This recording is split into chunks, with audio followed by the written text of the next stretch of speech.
Mic check to the gods. Mic check. Mic check to the gods. Come on. How we doing out there, people? How we doing? How we feeling? Yes. It's been a little while. A couple days now. Look at the evidence. You'll see the truth. Look at the evidence. You'll see the truth.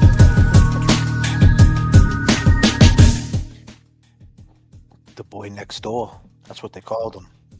The boy next door. Did he do it? Did he do it? We learned a lot. We learned a lot. We've been working too. Would you believe it? How we doing, long gamers? Sorry that I left you. I'm so sorry that I left you, but you know how this goes, right? We're number 3 on the runway, and this is a message from the flight deck. What you need to do is take your carry-on, put it up in the overhead bins. If you have a backpack, please stick it underneath the seat. Keep it tight because it will move in flight. Trust and believe that. But before you do, make sure you take out your Cliff Bars, your vapes, your nips, Hershey's, little Reese's peanut butter cups. Whatever your vice might be, put your trays up because I'm about to take you up to 39,000 feet. We got goals, ladies and gentlemen, in different area codes. So go ahead and populate them right now. Let's get the conversation moving. And remember, turbulence in the chat keeps the plane rocking. It is, ladies and gentlemen, December 8th. Of 2025. Would you believe it?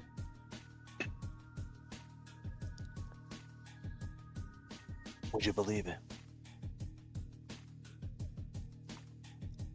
Yes. How we doing out there, people? How we feeling? Mic check to the gods. How we doing out there? Yes, indeed. We are here. Coming to the stage to join me on tonight's flight, my co-pilot for the evening. Waiting on Kevy Kev to catch his connected flight. But before we do, we got the man in the jump seat. Goes by the name of Jay Brilliant. What up, Jay Brilliant? What up, what up? He is here. My man, 50 grand. What are we doing? It's been crazy, huh? We've been learning a lot, haven't we? Yeah, we have. And before we go any further, ladies and gentlemen, remember, we like to do a thing over here, all green in the chat. Static selector. Yeah, we all reppin' for Boston, man. All green, everything. Brought up, we were bleeding green. You ain't got our history on we all reppin' for Boston, man. All green, everything. Brought up, we were bleeding green. You ain't got our history on. Yes, indeed, and we are here. We are here for sure. What's going on, Jay? How you been, man? What's been going on with you, my brother? Nothing, chilling, working, finding people, talking to people that, well, one person who said they wasn't going to talk to me ended up talking to me for a little while. Would you believe it? And then I talked to Artie's daughter yesterday. Oh, yeah, she had some choice words. Oh, she's violent. The apple don't fall far from the tree. She actually left a message to Trisha and Big Ed, didn't she? Yeah, on, what is it, Reddit? Is that what it's called, Reddit? On Reddit. Would you guys like to hear that message that she left? If people are not familiar who Adi is, if you're just joining the chat right now, you're not familiar. This man right here, he's 15 years old. This is the improper Bostonian. He stands accused of sexual sadism. That's Eddie, not Artie. Excuse me. This guy right here is Eddie O'Brien, 15 years old. He's now 45 years old. He's actually in Gardner State Prison. He's been there for the last 30 years. It happened July 23rd of 1995. There's a third party. Would you believe his name is Artie? We like to call him on this channel Third Party Artie. With the Boston accent, it even sounds crazier. Well, this guy right here, Eddie O, he was on the improper Bostonia. The boy next door, he stands accused of sexual sadism, incredible savagery, and the murder of his neighbor. An exclusive report on 17-year-old Eddie O'Brien in Somerville. He was 15 at the time, 17 when he got convicted of murder. Yes, ladies and gentlemen, he did get convicted of the murder of Janet Downing. And before we go any further, R.I.P. Janet Downing for sure. So, Being third Jan- party, indeed. Third party Adi. Third party Adi. We caught him up in many lies. He has a daughter with a woman named Carol. Carol, ladies and gentlemen, is sisters with Janet Downing, the woman who got stabbed 98 times. He was married to her. He divorced her back in 2005, 10 years later. I think, right? Or 98. Was it 98 he divorced her? William? Um, who? Adi, Carol. Karen Hardy? Yeah. I think it might have been 98. It was around that time. It was around that time. Would you believe it? It was around that time. 2005, he actually picked up a domestic assault and battery on her, Carol, the sister who got murdered with a knife, as proper Bostonian puts it. Incredible savagery. Savage. How do you say that? Savagery? Savagery. Yeah. Savagery. Savagery. Incredible savagery. Incredible savagery. He's an incredible savage. Whoever did this to Janet Downing is an incredible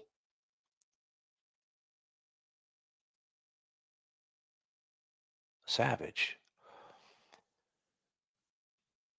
Now, Adi pulled a knife out on Carol 10 years later, allegedly on Carol. We don't know that for a fact, but he claims no. But he also claims a lot of other things that we caught him up in other lies. He actually claims something else, right? You want to talk to the people, Jay? Who Artie claimed something else. Yeah, he He claimed something about claimed a dog, and then he he went to claimed another that there was cats in there, cats and in then the he went house. to a yeah, and then he switched it up and he went to a dog, but then he went back to the cats. Mm. He actually told us, paraphrasing. Well, actually, I'm really not paraphrasing. He said, so be clear. I asked him in an interview here, I said, Artie, did you go in the house and see the aftermath of what it looked like? Because we heard it looked like an ocean of blood in there. He said, yeah, I went in there to get the kitty litter. And by the way, people, if you're just joining in, I'll play what Artie had to say. I play it all the time. I went in about 4 or 5 hours after to get the kitty litter box and the kitten. That was it. And what I seen, to this day, I don't wish anyone to see what I saw. I went in about 4 or 5 hours after to get the kitty litter box and the kitten. That was it. And what I seen, to this day, I don't wish anyone to see what I saw. He turned around, right, Jay, and he lied about that whole thing because it was impossible for him going in that house, period, because they discovered the body at 10. He showed up around 10:30. They were there all night, the police. And when we say the police, Yep. we're talking about the CPAC unit, we're talking about the state police. He claims that a cop let him in the house. Then he turns around, he lies, and he says, when we caught him in a lie, and we said, well, what cat you talking about? Because in 30 years, Margot Nash, the woman who wrote Politics of Murder, who's been on Eddie's side the whole time, says there was in 30 years she never heard anything about a cat. And would you believe the first time she ever heard about it was here on the JFK channel. So he said he went in to get the cat in the kitty litter, and then he lied and said, I was just playing with you. I was just lying to you. I was joking. I wanted to see what you was about. I could actually pull up exactly what he wrote inside the chat so people can see. And a lot of you guys already know this, but then there's some people who that might not know. He wants to see where we're gonna run with it. Yes, he actually said that. He said right here, ladies and gentlemen, he said, I said the cats because I wanted to see how you guys would run with it and see how you really are. I went in for the dog food. That's it. Yeah, I know you're going to say I'm lying, but whatever. He went in for the dog food. So now he's saying he went in 4 hours later for the dog food, which is impossible because the state police CPAC unit was on scene and they ain't going to let him in for dog food. And if you needed to get dog food for the dog, because keep in mind, he never mentioned a dog.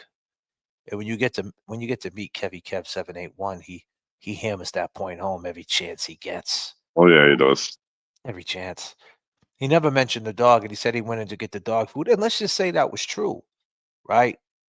You mean to tell me they're going to let you in and get dog food when you could go to any Walgreens 24 hours or the next day go to any Petco? I don't know what they had 30 years ago. Any fucking pet store, PJ Pets back then to go get dog food, Kmart over there at Assembly Square in Somerville, because this is where it went down at. You mean to tell me they're going to let you come in? What is it, special dog food? What is it? Like, what are we talking about here? So that doesn't make any sense. So then he went back to a cat, didn't he? Yep, he went back to the cat. He went back to a fucking cat. Now he said he went in to get the kitten, in the kitty litter box. No, he went in just to get the kitty litter Yep, box the kitty litter box. My bad. because he doesn't know who took the cat and who took the dog. He went in to get the kitty, but there's a twist to it. He didn't go in. He didn't go in 4 or 5 hours later. He went in the next day. But keep in mind, ladies and gentlemen, his cab got towed that night, allegedly. Right? So what was he doing there the next day? He claims he was there the next day, word for word, line for line. He says he was there. I mean, you tell me what this means. He says he was there, ladies and gentlemen. He says they didn't call me to go grab the kitty litter box because we asked him, well, did someone call you to go get this kitty litter box that they needed for a cat? That they testified. The family. Let me run down the family real quick. There's a guy named Paul. There's a kid named Ryan. They're twins. There's Erin.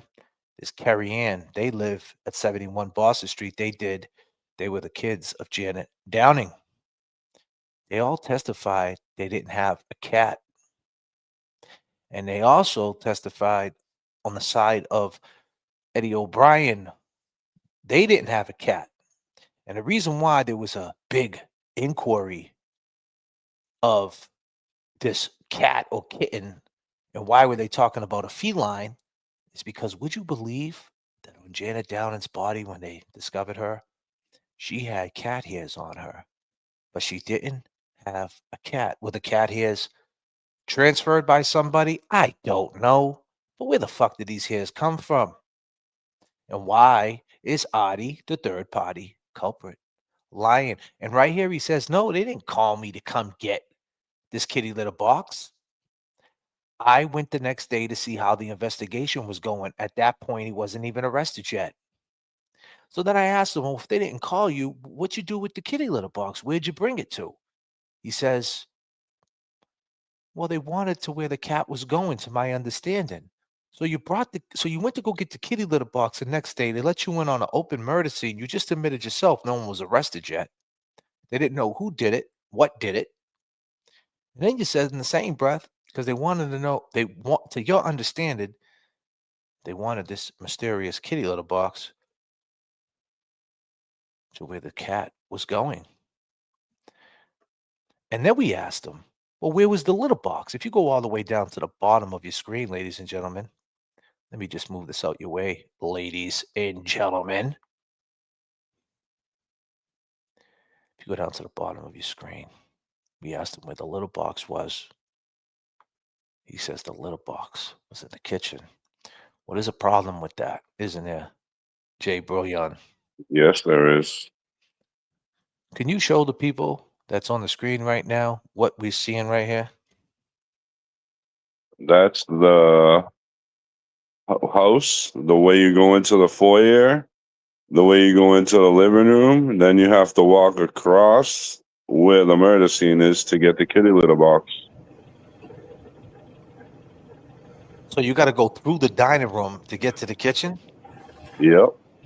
So you would have to walk through the murder scene. Yep.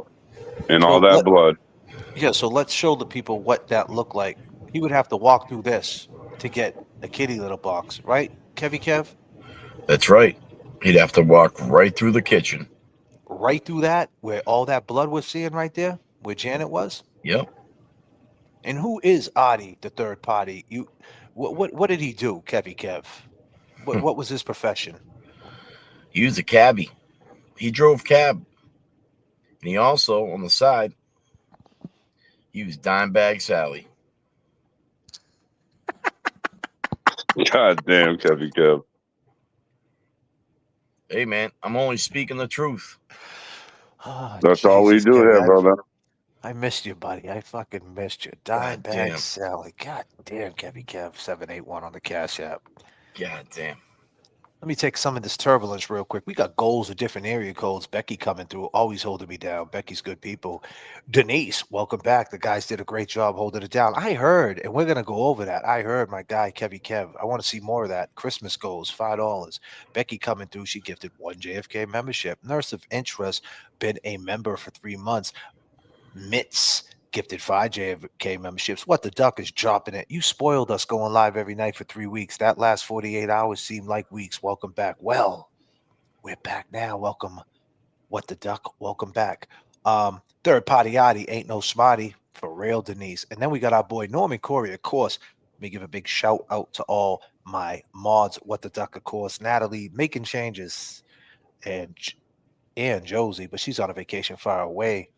Norman Corey says divorced in 2006 was granted on the grounds of violence and drug abuse. There you have it. Always coming through with the facts. Mitz says Lady Zelda tonight said she had something about the cats. Lady Zelda is waiting for an invite. Okay.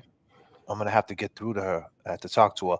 Renee comes through. Compulsive liars begin to believe their own lies and live them. Peace and love, JFK. J Brill in the mods, of course. And remember, you could catch us on Venmo at JFK Show Off, on the Cash App, JFK Show Off, Kev 781. Jay Brilliant, you got a Cash App over there, brother? Yeah, I do, but I ain't in this for the money, bro. All right. It's all good, brother. And that's beautiful.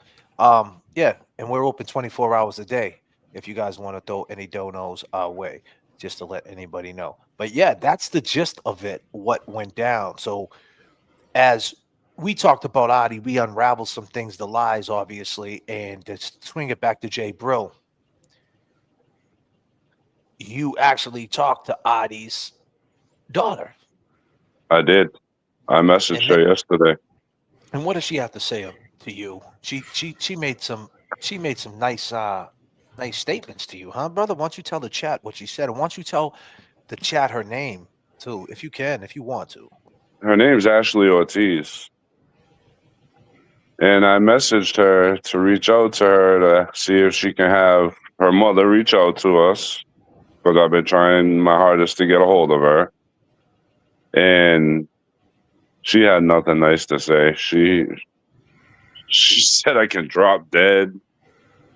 She said that she pretty much found my daughter's high school and she knows where she goes to school through my Facebook, and that her parents have nothing to do with Eddie's death. I can't see it all right now because I'm on the live. I don't want to get kicked off, but that's what she said.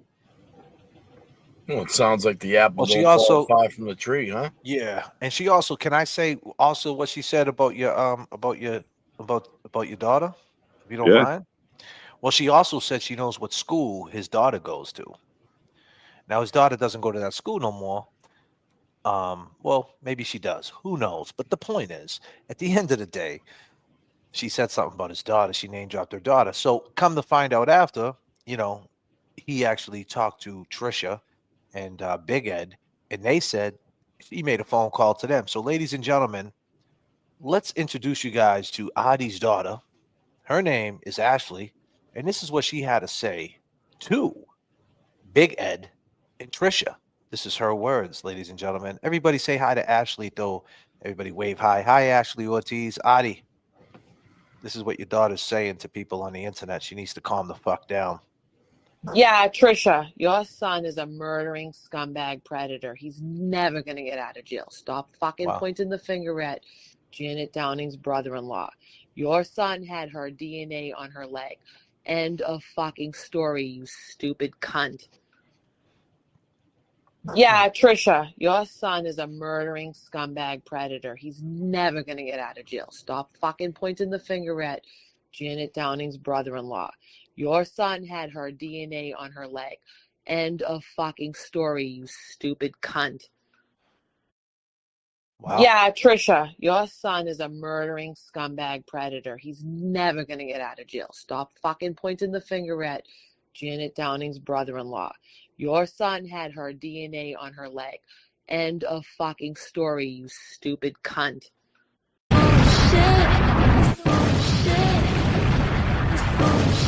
Clown. Yeah, Trisha, your son is a murdering scumbag predator. He's never going to get... Clown. You are a clown. Clown. Yeah, Trisha, your son is a murdering scumbag predator. He's never going to get out of jail. Stop fucking pointing the finger at... Clown. You are a clown. Clown. You wrong. You wrong. You wrong. 5, 4, 3, 2, 1, 0. This one's explosive. Did you kill Janet Downing? Absolutely not. Yeah, Trisha, your son is a murdering scumbag predator. He's never going to get out of jail. Stop fucking pointing the finger at Janet Downing's brother-in-law. Your son had her DNA on her leg. End of fucking story, you stupid cunt. Clown. You are a clown. Clown.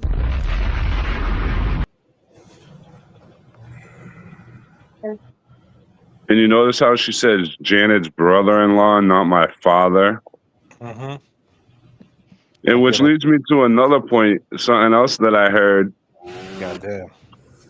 I won't say it's not factual, but it's word on the street, is that during Artie and Carol's divorce, Carol showed up at Artie's mother's house in the Somerville projects and was yelling at Artie, and people heard her yelling at him, saying he's the one who killed her sister. Said that? Who said that?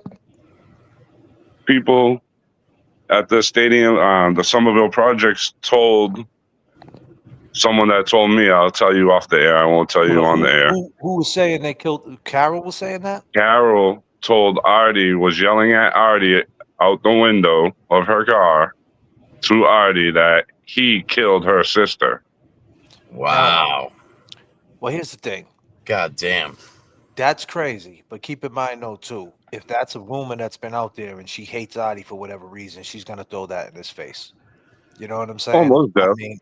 mean, so, I'm not sticking up for Artie, man, but I have to be fair. Artie, if you're in the chat right now, you're in Amsterdam probably smoking that weed right now. But you're probably still, if you're in Amsterdam watching JFK, goddamn, man. Damn, bro. God damn. How's your service out there, buddy? Huh? Y'all caught up? Hold on, I got a phone for him. I'll make a call to him. God damn. Old school. Hey, yo, Adi, is that you, buddy? Adi, you all caught up, Adi? You want to talk to him, tell him something, Kevy Kev? Yeah, Adi, you never said anything about the fucking dogs. God damn, Kevin. We working too.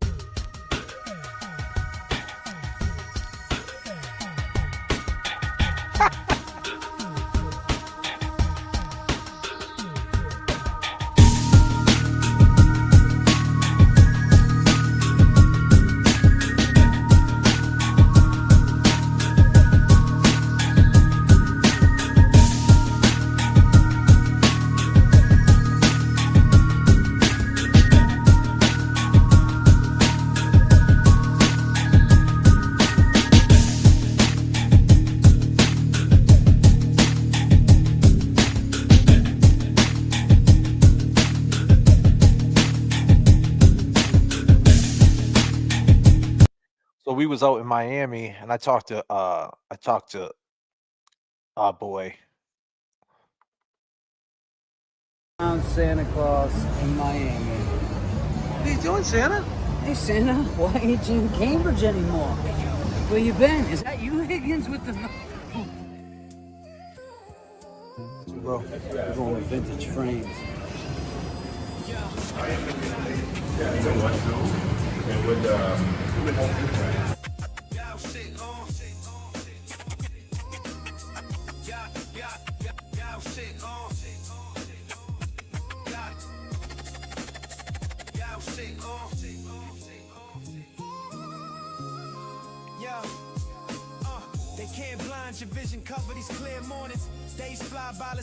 These are the ones I'm wearing right now. That's my boy from Siempre, James Jackson. I just wanted to do a video. This is what we're talking These are about. the Falcons right here. We're in vintage frames with the Siempre boys too. My man, sir, with my boy Corey. This is the VIP tour. VIP tour. Late night VIP. The after hours. Yes. So this is right. This is after hours. This is like 1 a.m. in the morning. We're inside a sunglasses store on fucking South Beach. So we're buying sunglasses because we happen to know the owner. You know, that's how it is when you know people. But my man Corey, he owns vintage frames. You know, a lot of people talk shit when they see me in the sunglasses. They say, oh, yeah, he's wearing Amazon sunglasses. So I just want to, you know, you guys can wear the fake knockoff Amazon sunglasses if you want. Well, you can go to vintageframes.com and get yourself some real deal glasses that fit your face. They're not too pricey. They started out in Miami, in Canada. It started out in Canada, and now they have a store in Miami, which is dope. And they got some dope frames, man. So if you're into that vintage look and the culture as far as like hip hop goes, and you know, just the culture of pop culture, should I say, they're fun, they're cool, and they're made to wear during the day. I mean, excuse me, at night. They're made to wear during the day and at night. So you could go outside at night and have these on, and you're not gonna things ain't gonna be dark. So when people say, why do you wear your sunglasses at night? I can, because nothing's dark. I can see fine. And it just puts some style and gives you a little look, makes you look a little bit more handsome. And you know, and with the ladies, I guess it will make you look a little bit more prettier. But check it out. This is us, Vintage Frames, late night tour. How they looking? You don't get the phone? So I asked him, you don't got the phone? Because this, ladies and gentlemen, is a glass case for your glasses. So I asked him, does he got the phone? It's an exclusive drop. Yes. Oh, yeah? There we go. How they looking? Can too. You don't get the phone? I think we have phones. Yeah, I think I got the phone. We got to get the phone. I can call Kevin and ask him, yeah. We got to call Kevin. Let me see. Can I try that on? Absolutely. Now look at this one. That's a spray paint can that you put your glasses in, and it's lens cleaner at the same time. Check it out. Division cover these clear morning. Hey yo, hey yo, hey yo, hey yo. Pretty fresh, right? Yo, that's badass right there. I like That's that. badass.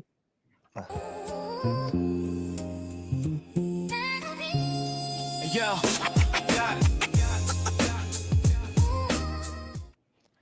Yes, indeed. Good old South Beach. So vintage frames. What about the dog, Adi? What about the fucking What dog? about the fucking dog? And that's the case. It's cool. Oh, and it's got a mirror in it too, so you can look at yourself with the glasses. You know what I mean? It's cool, man. badass, You know, bro. it's just you know, if you're into that type of thing, you know what I mean. If you're into that type of thing, I'm trying to do some work with him. I'm trying to get him to sponsor us, and you know, every time the glasses drop, I can get Kevin a slick pair, Jay Brilliant and a nice pair. But you know, that's why we're working too, to try to get this channel up and try to do different things, because other people are just sputtering, sputter. They ain't doing shit. They ain't making no connections. They're not networking. They're not doing anything. That's what I do. But yeah, I actually got talked to James Jackson about Eddie O'Brien too, and you guys want to see a little bit of what happened on South Beach? You guys want to see a little bit behind the scenes shit? Yeah. Let's You do guys it. want to Check that out. Oh, hold on a second. We got some turbulence in the goddamn chat. Hold on a second, guys. Holy shit. Yeah. Yeah. Yeah. Turbulence in the chat. Turbulence in the chat. Can you hear me? Can you hear me? Boston. Turbulence in the chat. Turbulence in the chat. Boston.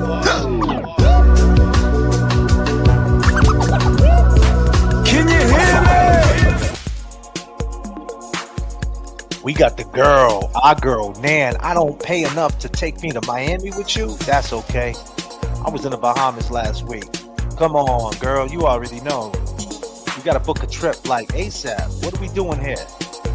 What up, Nan? You can see it in my eyes. It ain't nothing but love. Kevy Kev 781J Brilliant. How we doing? Let's go, people. Peace signs up for Nan. Peace signs up for Nan. Let's go, people. You might say, how could you so fast? Is the way you make me feel hard to understand. There is a way I can meet your demand. Girl, if you see the sun in my eyes, it should be no surprise. It's the light of love inside of me. Now tell me, what do you see in my eyes? And I wanna show you, girl. And I wanna know you tonight. And when you kiss me, girl, you just don't know how you make me feel. The love I have inside, I'm gonna give it all to you, girl. And if you give me a chance, Yes. gonna be your man. Nan coming through with that turbulence for sure. Excuse me, guys. Yeah, I wanted to ask you something too. I was scrolling on social media and I see one of our members. I think she goes by the name of Ruby. She was saying that she was blocked for some reason. Is she? Yeah. I don't know if there was a reason she was blocked, but it seemed like mad people. She had brought in mad people over with her and shit, like into the chat with her, and they were like, "Nah, man, we don't see you. We don't see you in there no more." And she's like, "I'm blocked for some reason. I'm blocked." Yeah. Yeah. What's her name? Ruby? Ruby. I'm in there. Yeah. I'm in there right now. Ruby the Spanish? Like, she's always in here. If it's the same Ruby I'm talking about. I think her name's Ruby. I see another one that it's different. She's on. I think she's on X. Yeah, maybe Ruby D. Maybe Ruby D. I think that's it. Who blocked her? But she was like, "I'm so sad. I love these guys. I don't know what happened. I can't get in. I can't get notifications."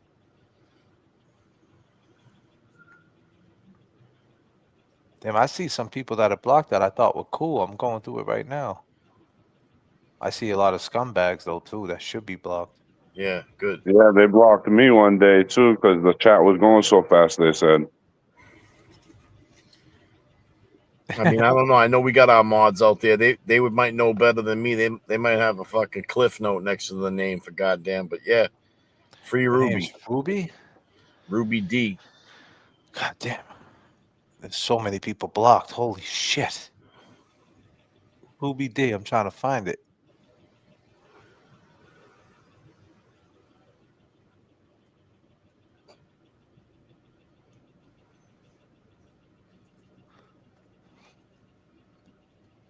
Kit Kat is blocked.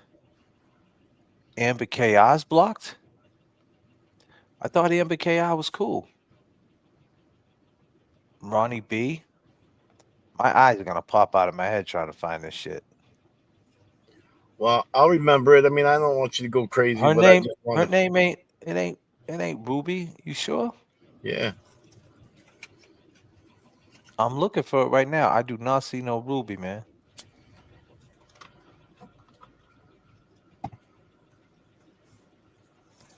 I don't see no Ruby, bro. You sure All that's right. her name? No, I'm saying, you sure that's her name? No. Yeah, yeah. You said that was her name on Facebook. What's her name in the chat? I think it goes by Ruby D. I see a couple people reacting to it, like, yeah, Ruby D, Ruby D. Her name's Ruby D, guys. You guys check the chat for me, because I don't know. I can't see the chat while I'm in here doing this. Try to find it.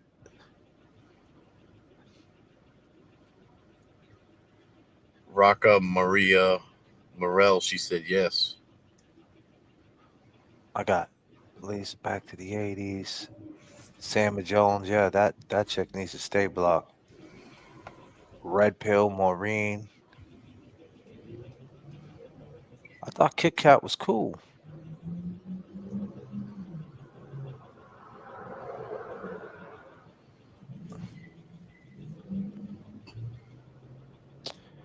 There's no Ruby D here, man. All right. God damn. This shit's gonna pop my eyes out of my head. You got me working too. It's my bad. God damn. I just was thinking of it. I was just looking at the chat, and I just popped in my head. I was like, God damn, let me say something while I'm thinking about it. This is my third time going down this list, and I'm looking for Ruby D. I do not see no Ruby D. Becky G says she was just timed out. She was timed out? Yeah, so then she ain't blocked. All right. When was Thanks. she? When Thanks, was she? Becky. I can't untime her out. I don't think. I don't think I can. I don't think I could time her out. Then if she ain't in the chat right now, then that's just because she ain't in the chat. You're only They timed said out, I think. Like, Ruby D. Robles. yeah, I know who it is. She's always here. Who timed her out? Yeah, the most. Well, I seen it on X. Like, she's always posting, like, check this site out. Check this channel out. They're covering good shit. And then the past couple times I seen her name, it was like, God damn, what's going on over there? What episode? I can't. Exclamation point. See Question mark. Question mark. Damn, Kevin. Kev, you had me in there with my God damn. eyeballs popping out of my head, son. My bad. Well, anyway, back to the regular schedule. There she is right now. I'm not on X. That's her, right? No, not her. Not her. She says I'm not on X. Laugh out loud. You said her last name was Robels, right? Is that her? That's Ruthie, not Ruby. Oh, that's not me. I'm not Ruby. Oh, okay. This is the one I always see. I see her all the time. I don't remember seeing Ruby. Yeah, I see it, Kev. There's no Ruby. All right. I know Ruthie's always in here. I see Ruthie. That's who I thought it was. That's why I did it. I don't remember seeing no Ruby D. And if Ruby D has red hair, really making changes? How do you know? Making changes? Making changes. You've been making a lot of fucking changes lately, huh, buddy? God damn. God damn, making changes. God damn. Are you in the Groove Lounge? Oh man. Yeah, her avatar has red hair. We know. Ruby was here a lot. Really? Damn, I'm late. What's up, J.F.K, Chatty, and Mods? What up, Swerve Show? So anyway, let me take you to some behind the scenes Yeah, shit, man. it says Ruby D. Ruby D. She must have been timed out, and she's fine. I haven't been live for 3 All- days, so it's all one word, capital RUBYD, all together. I'm in X right now. I see it. But anyways, I'll screenshot that shit so I can tell you later.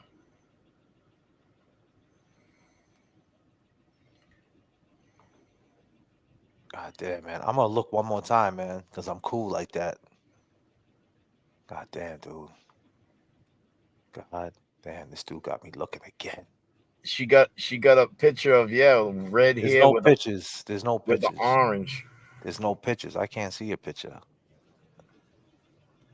Did someone block her though? Does anybody remember blocking her? If they remember blocking her, then That's what I she's. think the picture is on the screen. But I can't see her picture. Oh, I can, but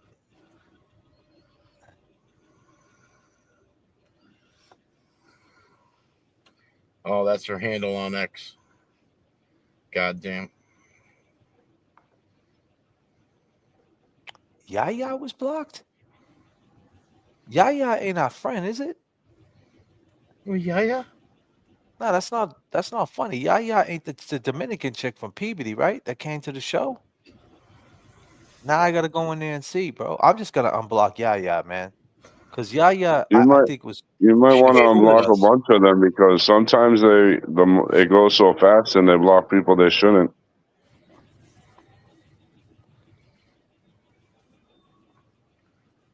God damn, man. Jermaine's blocked too. I gotta unblock Jermaine. Jermaine be in here all the time, right? Yeah. God damn, lawyer on call. Isn't lawyer on call cool too? Damn, people went on a blocking mission, dog.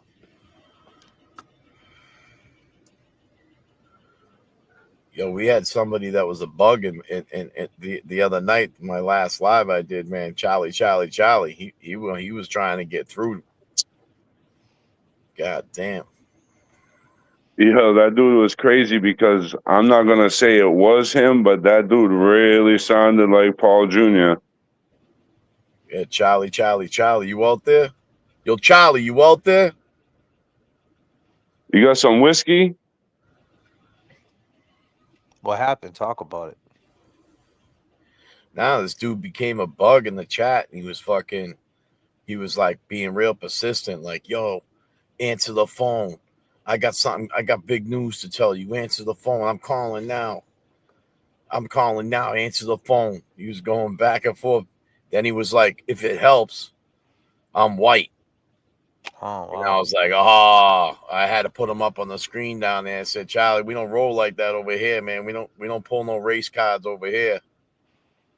And he was like, fucking, I'm calling, click me in, hang up, click me in. And that fucking, I was like, oh, God. I'll tell you this much. Ruby D is not blocked. All right. I mean, I just unblocked KI, Amber KI. I mean, she was cool in the chat, wasn't she? Why we block her?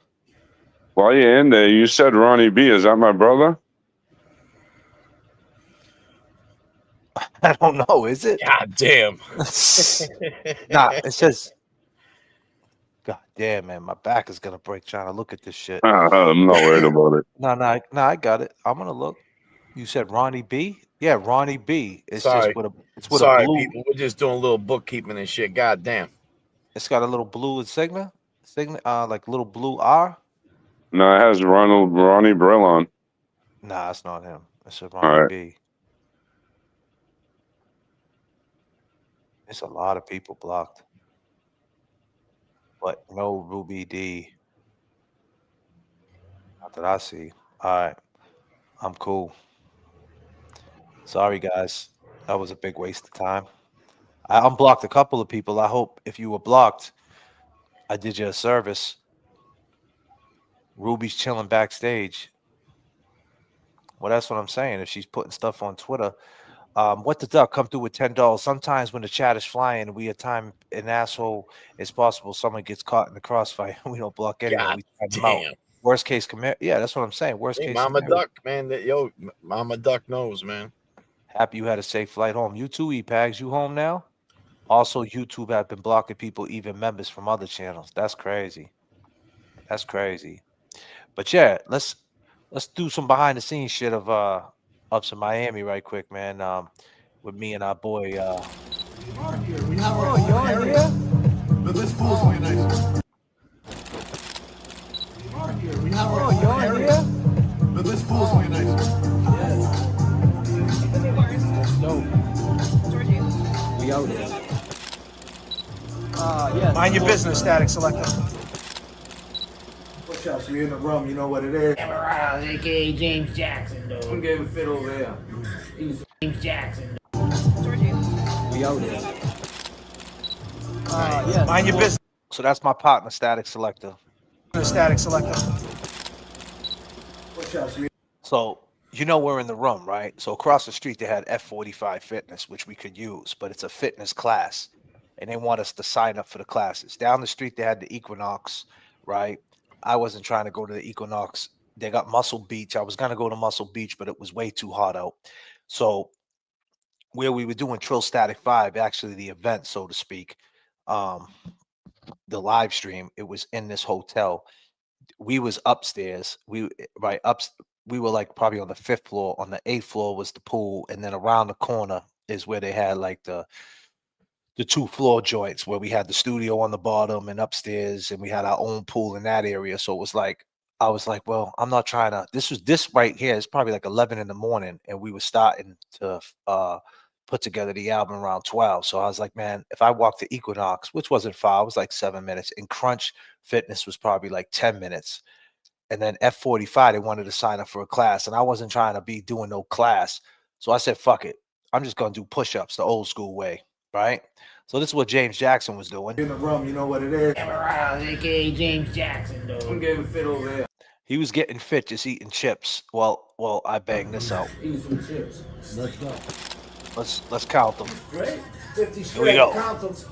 1, 2, 3, 4, 5, 6, 7, 8, 9, 10, 11, 12, 13, 14, 15, 16, 17, 18, 19, 20, 21, 22, 23, 24, 25, 26, 27, 28, 29, 30, 31, 32, 33, 34, 35, 36, 37, 38, 39, 40, 41, 2, 3, 4, 5, 6,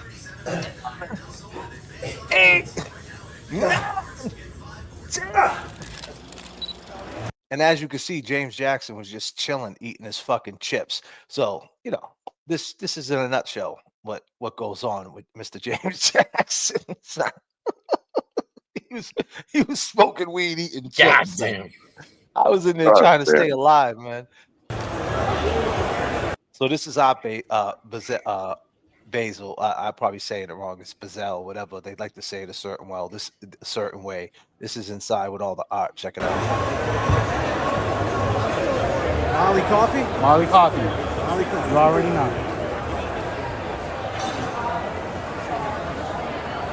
Has some dope ass The most toxic thing I ever done was get engaged twice. Twice? Horrible idea. Look at this shit, Kevin Kev. Nice. Look like an This old is what the peak male athletic body looks like.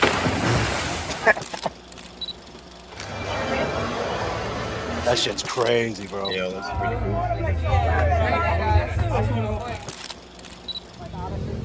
This dude was killing it. Check out this dude. Wow. That's dope, brother. That's right. Bro. Appreciate What's it. this? Black Willy Wonka. Got you. The Black Willy Wonka, bro. Right now, he's the Black Willy Wonka. Going in. I'm talking about. There he is. He's making one of the one-on-ones for Art Basel. Creating right here. Yeah, Art Basel. My bad, Basel. I keep saying Basil. Basel. You got to say it right. In front of the people. Yeah. So they can see how. Hand Art over is. fist. Oh, my daughter's in the stand going, how many championships y'all got? Look at Enzo. We were chilling with Enzo from WWE. Well, he's not in WWE no more. But he's a funny bastard. He was fucked up too. We got Hazardous Sounds. He's here. Hey, That's look the who it Trill is. Live Fun B. mixing. And if you don't know who Hazardous Sound is, he does all the mixing and mastering. The future, I'm ready for it. Give me one, So that was the studio right there. Daughter's in the stand going, how many championships y'all got? We got 18. We got Hazardous Sounds. He's here. It's the He's doing a lot of trilogy. mixing. And if you don't know who Hazardous Sound is, he does all the mixing and mastering. The future, I'm ready for it. Give me one, So that's actually the track that I jumped on. I jumped on the outro. So I jumped on the outro. I did 8. I think I did 8 bars and Static talked in the middle. But yeah, but basically this is what it was all about, man. If you guys want to check it out, I'll play like the little part. This is what it was about, man. With like I said, with Big Bun B. I think I got a clip of that, right? Yeah, it's pretty dope. With Eminem, right? Am I wrong? I never made a song with Eminem. Static Selector made a song with Eminem, for sure, called Detroit Verse Everybody. He made the beat. And we had a song called Boston Verse Everybody. What up, Becky? Miami Ghost. What's up, Becky G? Coming through, find all this. And remember, if you guys want to support JFK on the Venmo, that's at JFK Show Off on the Venmo. You know I'm always promoting the Venmo. 24 hours a day. We working too. We're just chilling. Roseanne's up in here. You know, What up, Roseanne? Something different, you know, making an album, putting it together, having the beats in real time is something we've been doing. Now, keep in mind, we've been live. So that was the hotel. So we had the bottom floor, and then they had a spiral staircase that went up to the second floor, and then there was a spiral staircase that went up to the third floor that had a hot tub, and then right when you open up the door was like our own pool and patio and shit. And that's where I was hanging out the most of the night. Because what happened was we were supposed to be doing StreamYard, but we had to switch it to Streamlab. Because what happens was when you do StreamYard, you can't get the audio from different cameras. So we were working 5 different cameras. So we can only get one audio off the computer. So we had to switch to Streamlab so we can have audio off the big camera. That's why, like, when you see when you watch the stream, if anybody watched, it was clicking camera to camera. It had the camera on the makeshift booth. It had the camera outside. It had the camera here, camera there. But there was no audio if you did StreamYard. But the problem is with Streamlab, I don't think with the links, I think you probably could have, but you couldn't blow up super chats. It's not as easy as the work as StreamYard. So yeah. So we ended up doing with Streamlab. Streaming since 2009, back when it was Ustream. We did an album, the first live stream we ever did. Grifting even in Miami, you're goddamn right. With Freddie Gibbs, and we actually just repackaged that whole album, Lord Give It, Lord Take It Away, Freddie Gibbs, on vinyl. It's got 3 new songs on it. It's gonna come out. We did that back in 2009, 2010. Then we did Freeway album, a live stream. This is what we do. So we've been live streaming albums and Trill Static, like I said earlier. This is part 5 of the series, sponsored by Monster Energy. You see the back of us, and yeah, it's different. Not a lot of people are doing it, and it takes time. And Bun, he's a professor at it. He's been doing this forever. We got Hazardous Sounds, who does Drink Champs. There he is, Bun B. We got Hazardous Sounds. He's here. It's the he's doing a lot of trilogy. mixing. And if you don't know who Hazardous Sound is, he does all the mixing and mastering for the Drink Champs podcast. So, Street Poet 1, it is an album. It's not a mixtape. No, definitely not. It's not a mixtape. Like, these are all original productions by Static Selector. We're not freestyling over other people's beats. We're creating new songs, brand new beats, brand new verses. Well, not brand new beats, because apparently motherfucker just told me that this one of these motherfuckers is 10 years old. Yeah. But that being said, we're trying to, create right now in real time while everybody can watch it. If you're a producer, you can take notes. If you're a rapper, you can take notes. If you're into, I don't know why my tongue is tied right now. But if you're a videographer, or you're looking to move into streaming or anything like that in real time, things like that, you can learn what to do or sometimes what not to do. But it's all good. We're gonna have a good time today. And keep in mind, Bun's here for you. He's putting his time in, showing you guys, and just pay attention to how. I'm in Miami. I could be on a boat right now. Facts. You know what I'm saying? Smoking weed and throwing ice at porpoises and shit like that. But I'm in here trying to grind for y'all, so you're welcome. Yes, he's here, people. The OG Trill, for sure. Trill Static Part 5. We here, people. Just stay locked in. It's gonna get. Yeah.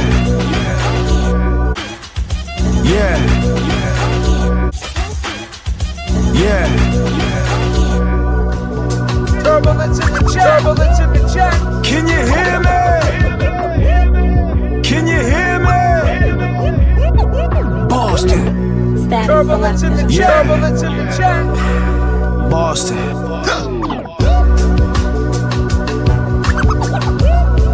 Can you hear me? 3, 2, 1, 0. Yeah, man. Yes. Yo, E-Packs, hold on 1 second. All right, Long Game is gonna need you guys to all drop and give us 10. Thank you, E-Packs. Glad you're back. You are Miss Lisa McDonald coming through with the big $50. Thank you so much. And what the duck says, grifting even in Miami. Man, we was working too. Trust and believe. We were making contacts. We actually Siempre is a tequila. The dude you seen us in the after hours with doing the glasses, the bald headed dude and the guy with the beard. They own Siempre tequila. They own it, and the one of them is a big fan of true crime. So we're gonna have him up on the show real soon. And Nice. we're trying to get sponsorship from them. You know what I mean? And that's what it's about. Just having someone sponsor you, take it to the next level. And so when you're out there, you're always working and always talking about the channel. And the Long Game was on deck, like in that chat in the Trill Static chat. And that's the thing with Static. See, Static is not on his YouTube, he doesn't care. Like, these guys don't care about that. They're like popular on the streaming sites. Like even with me, like I do pretty good on streams on the streaming sites. Like they do good on the Spotify, the Apple, and all that. And and they like Instagram. Some people like certain, some people are TikTok, some people are on IG, some people are on YouTube. So Static is starting to kind of wake his channel back up again. We got that's basically the Show Off Records channel. We got 80,000 subs, but we never really worked the channel like on live streaming. We just drop videos.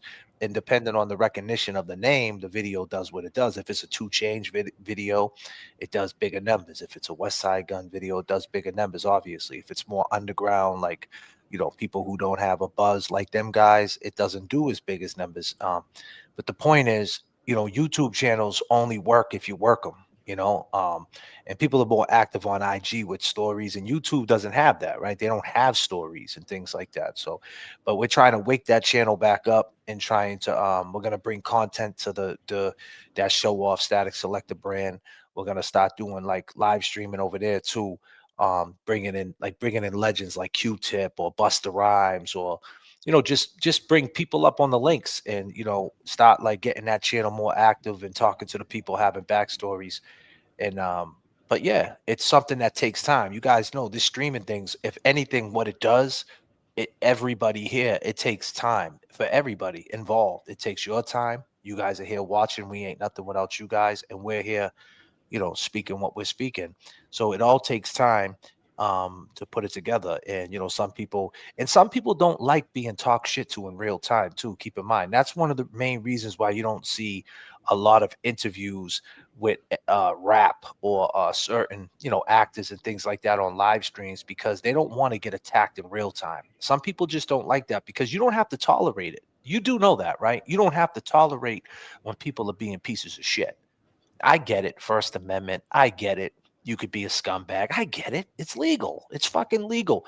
But guess what? Newsflash, you don't have to tolerate it. So some people just don't like that. Some people just not in that space. They don't want to deal with it.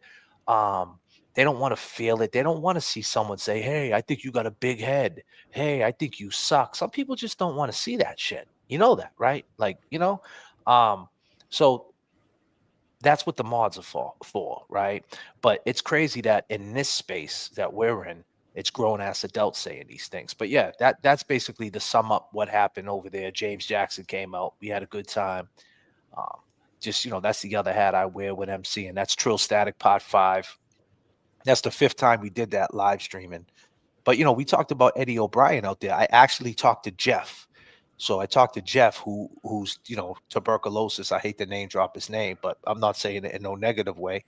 So he's actually he's doing the documentary. And keep in mind, I heard that Karen's still on deck with the documentary. That's I heard that from Jeff. So I don't know about him saying that she turned down 1.5 million and all these other things that he's name dropping. I heard that she's still in. That's what he told me. But I talked to him about Eddie. I talked to him about Eddie O'Brien and about that, like, and he was, he's Eddie's age. So he's like, he remembers when it happened. And I'm like, hey, that's something that you might want to look into, something like that. And also I got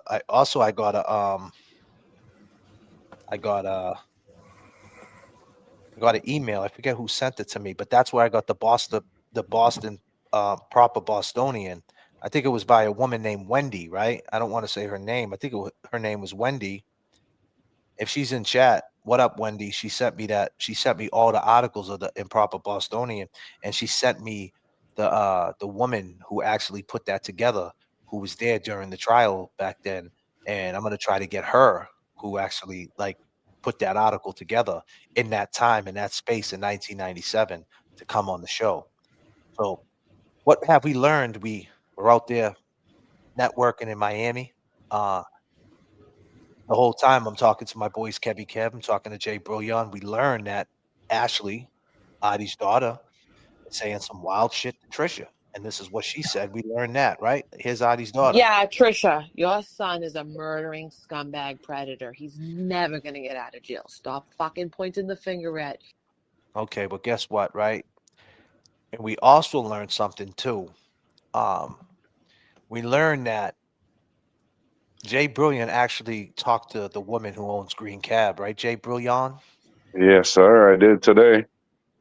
And why don't you drop the bombshell that you heard today? So from what she told me is that their mechanic, what was it? Mark Barry brought Mark Artie the Barry. key. Brought Artie the key, and that cab never got towed. So I hit up Gina again, and I said, "Are you sure that car got towed? That cab got towed?" And she said, "Yep." It got towed after all the emergency vehicles left, but she wasn't sure because they left a police car there overnight that night if there was any cops there. But once everybody left is when the car got towed. And he must have never reported it to dispatch. Well, remember she said, remember Gina said it got told by a certain company? Phil's towing. But was that, Because but that's not, they all thought it was Pat's, and her husband, let him rest in peace, was like, "You guys are crazy. It was Phil's towing," and he actually knew the driver who towed the car. so where do we, so we never, me and Jay Bro were talking earlier. We had a good conversation. And we also got, let me throw it to Kevy Kev. Kevy Kev also talked to Eddie O'Brien, who's in Garden State Prison, who's been there for 30 years. You actually got a letter back, so to speak, an email. Yeah, email. Yep. And you talked to him, and what did he have to say? No, I mean, he was just, he was very appreciative on the coverage that we're doing, all three of us, giving him a platform to spread the word on how, how corrupt the trial was and how, things weren't able to be used during the trial. I mean, shit, he's finding out now that, he's still trying to obtain more of Riley's notes, but the Commonwealth's putting a stop on it. Won't allow them to, they want a court order to get any more notes, which is wrong. I mean, what he did say, and he said, if you listen to the assistant DA that was at his parole board hearing, and when she spoke, she spoke on how, they would push back on everything that he tries to file, to not let him get ahead of this in any kind of way. Yep. Which is, that's once again, it could be the matter of what was going on during Riley's time. How many people did he incarcerate that shouldn't be incarcerated? I mean, this would open up a whole can of worms like the Proctor thing. And, unfortunately, they're trying to push back on Eddie to proceed and try to obtain any more, records and certain stuff. But he was very, very, thankful, very well spoken.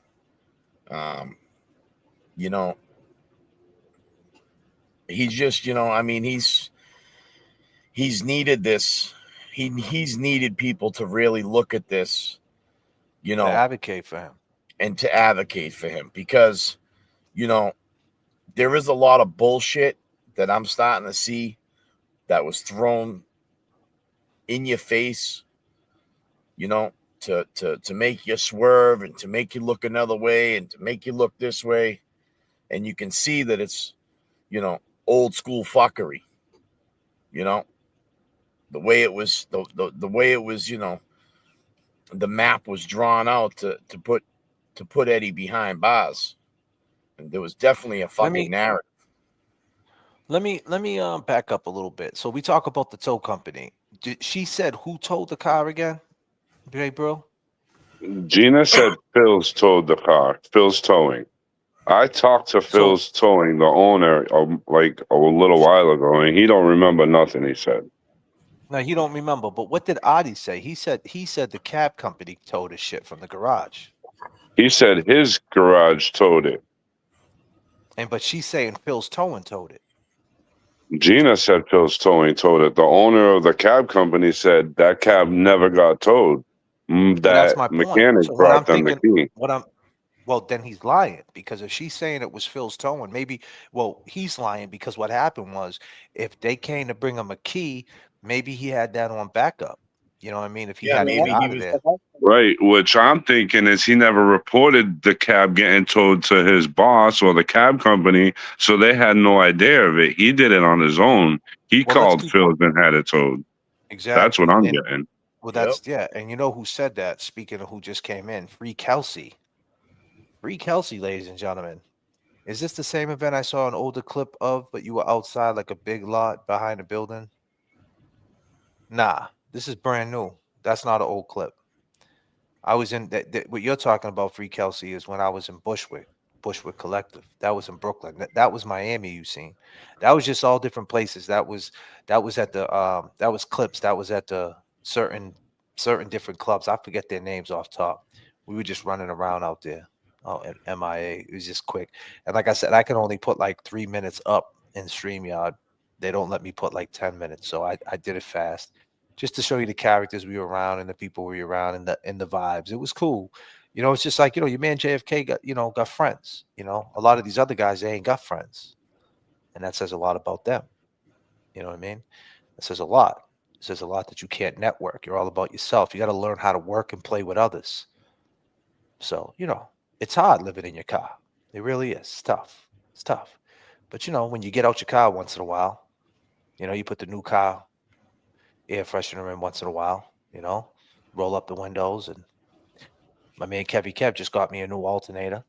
God damn. I like It's not easy. There you go. Little trees. The black ice. Yeah. You got to worry about the black ice in Boston, because it's black ice and you could slide out. Slip and fall. You could slip and fall. It's like ice agents. They watch you slip and fall. Free Kelsey. No, Kelsey, it was not the same place. But since you're here, never forget that Free Kelsey was the one who said that he towed that car on purpose. She said that from the jump, from the rip, definitely from the start.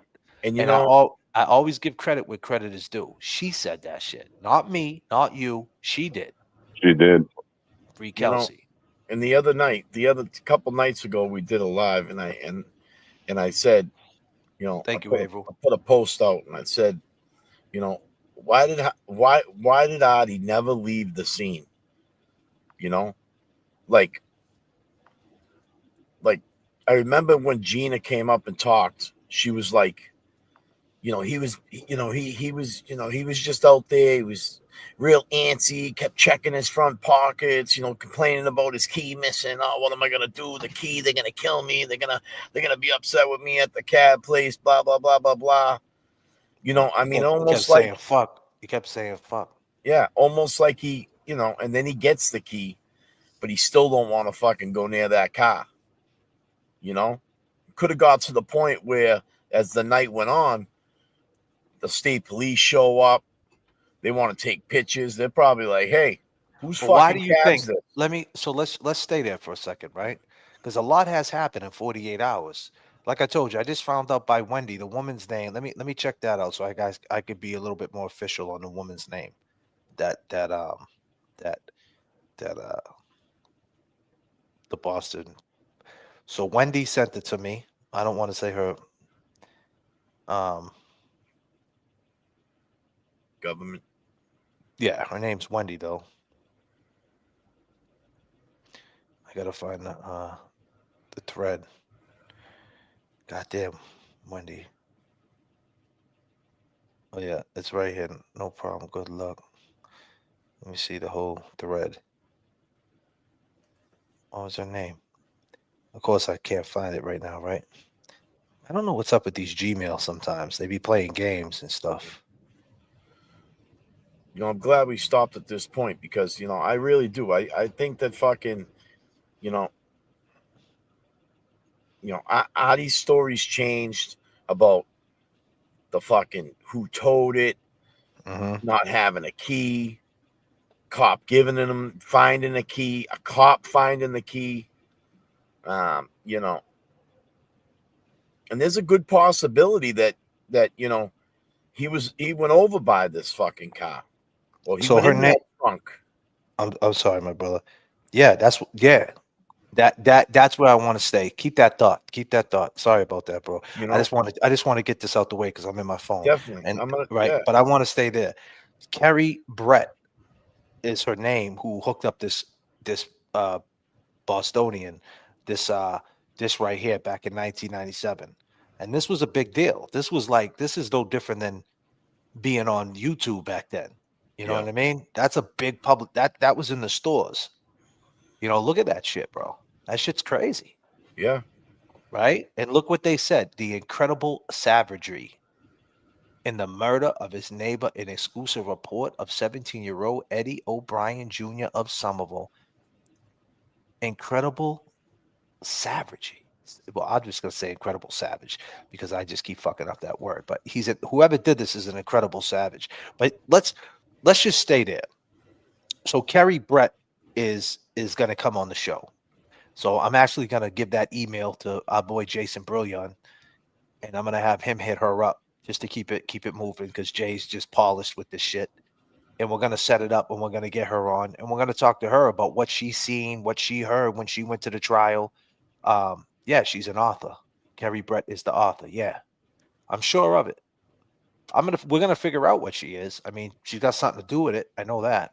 And we're gonna figure this out. But let's stay there for a second. So we talked to the cab company, and she says that the guy who gave him the key, his name was what? Mark, right, Jay Brill? Mark Barry, but he Mark passed since then. Mark Barry is no longer with us. R.I.P. Mark Barry. But she's saying for a fact he dropped off the key. Now Yep. that make it does that not make a lot more sense than what the fuck he said? Exactly. That I mean, it's what we talked about. We They would knew that there was a keyboard at the fucking office. There's got to be. You know. So let's just say that. So let's just stay there. I'm gonna give you the mic. I'm gonna pass the mic back to you. She did say they were all locked in the garage too. She did? Yep. Yeah, but they called homeboy up. He came, unlocked them, and brought him the key. Yep. That's what he's did. That's part of his job. He ain't gonna leave one of the cabs out there. They need that money. They want that money, bro. That's the game they're in. They're hustlers, bro. Yep, They're that not ain't gonna. You know Adi's- what I mean? That was never Adi's cab. And she said if I have any other questions, I can call her whenever I need to.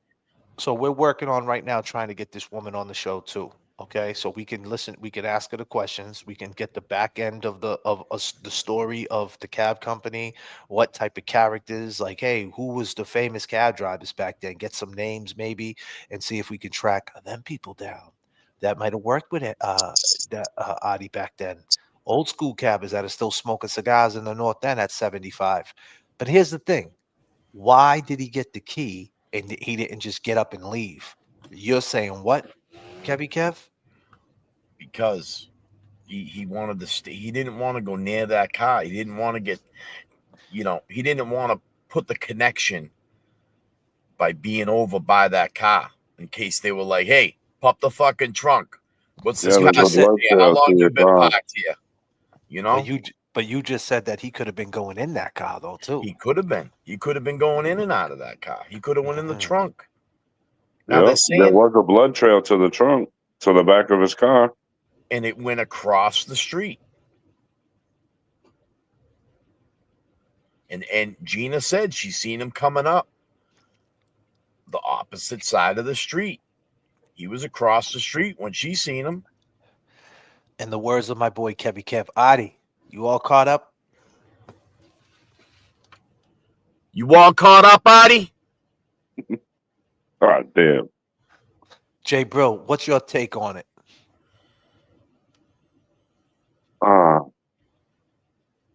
don't know. Like it's crazy to me. I don't understand.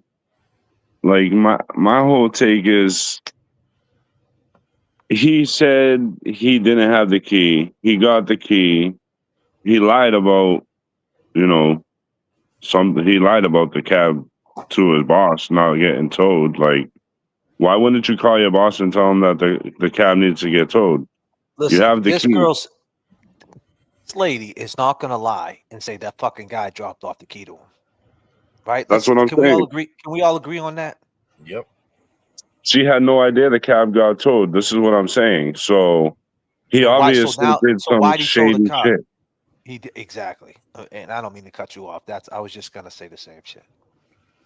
That's some shady shit to have it towed. If he got that cab towed, he got that cab towed, just like Free Kelsey said, because that was the safest way to whatever happens from that point to wherever he brought that cab, right? That he can take care of it without he what if he got pulled up? He was probably paranoid. He's thinking, I'm gonna pull out of here and they're gonna follow me and run through my car. They're gonna wait for me to get in the car. As long as I'm not in the car and I don't got the key, they can't get in it. But if I get in it, right down the block. He treated that like a hot box, man, on a fucking. Yep. Stay the fuck, pocket a fucking block away. Stay the fuck.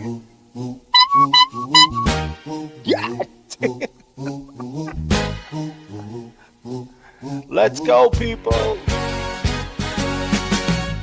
I just wanna chill and twist the lie. Catch stunts in my 745. You drive me crazy, shorty. I need to see you and feel you next to me. I provide everything you need, and I like your smile. I don't wanna see you cry. Got some questions that I gotta ask, and I hope you can come up with the answers, baby. Girl, hey, it's easy to love me now. Hey, would you love me if I was down and out? Would you still have love for me? Girl, it's easy to love me now. Now, would you love me if I was down and out? Would you still have love for me? If I fell off tomorrow, would you still love me? If I didn't smell so good, would you still hug me? If I got locked up and to a quarter century.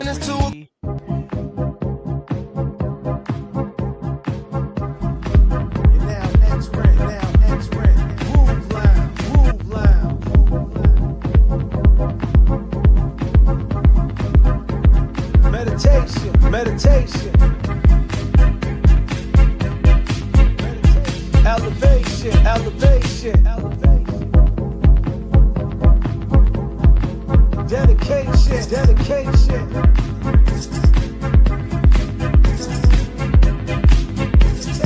Meditation.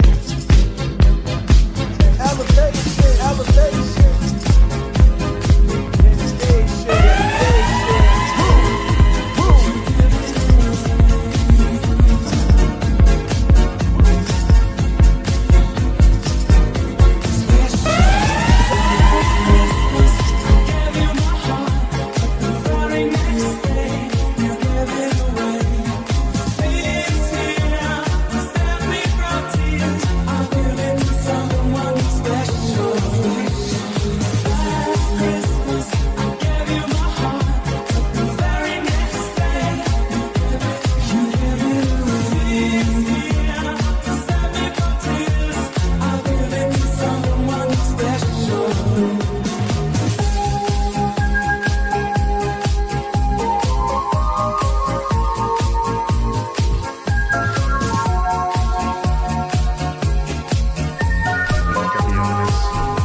Meditation.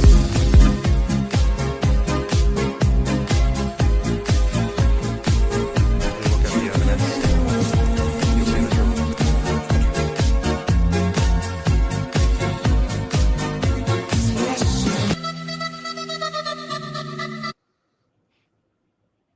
You guys know how this goes, right? We look at the evidence. You'll see the truth. What's the truth? We look at the evidence. You'll see the truth. What's the truth? We look at the evidence. You'll see the truth. What's the truth? We look at the evidence. You'll see the truth. What's the truth?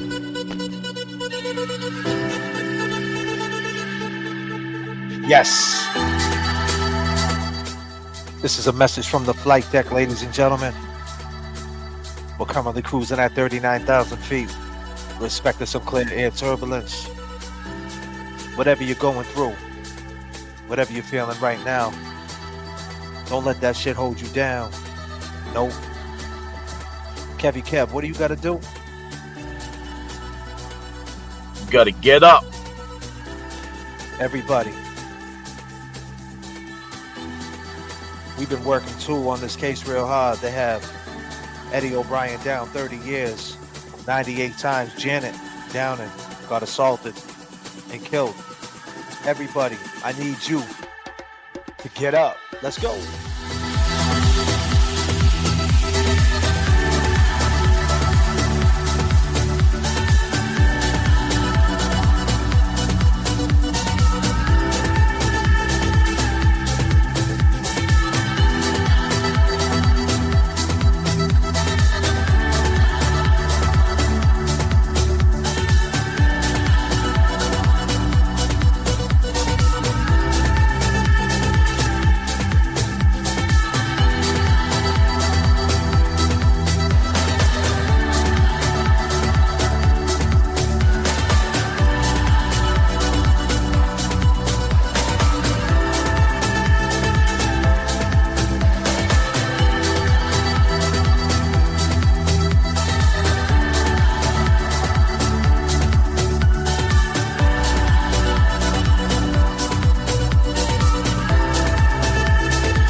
Everybody, you know how this goes, right?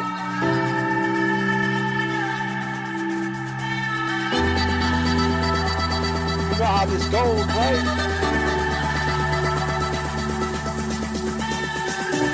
Everybody, front to back, side to side. I need y'all.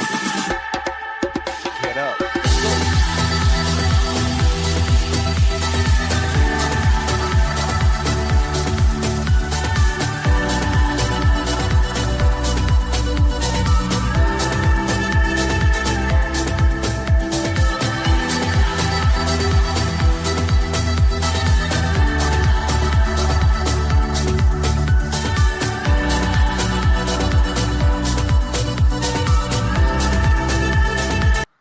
There's one thing that we'll never do. I went in about 4 or 5 hours after to get the kitty litter box and the kitten. There's one thing we'll never do, ever, to you guys, is lie to you.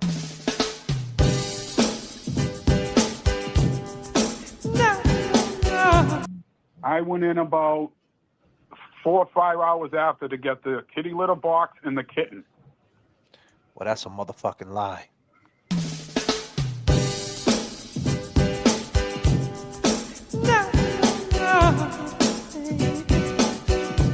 Say what? I went in about 4 or 5 hours after to get the kitty litter box and the kitten. What do you got to say about that, Kevy Kev?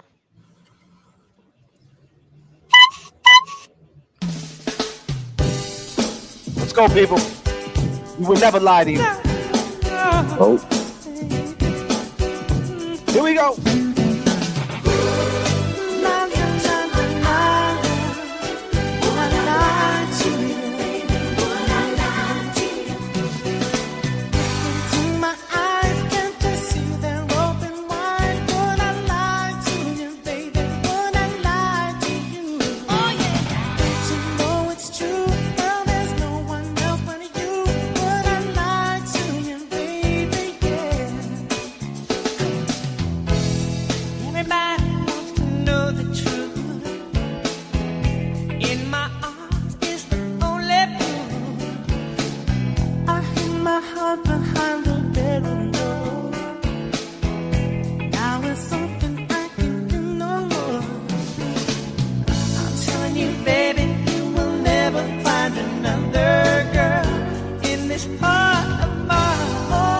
Here we go.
Free Kelsey says, big shout out to Kevy Kev for keeping the conversation going while you were away. Our guy was throwing out links, tanking calls, and even playing tunes. He held it down. Did you really? Gotcha.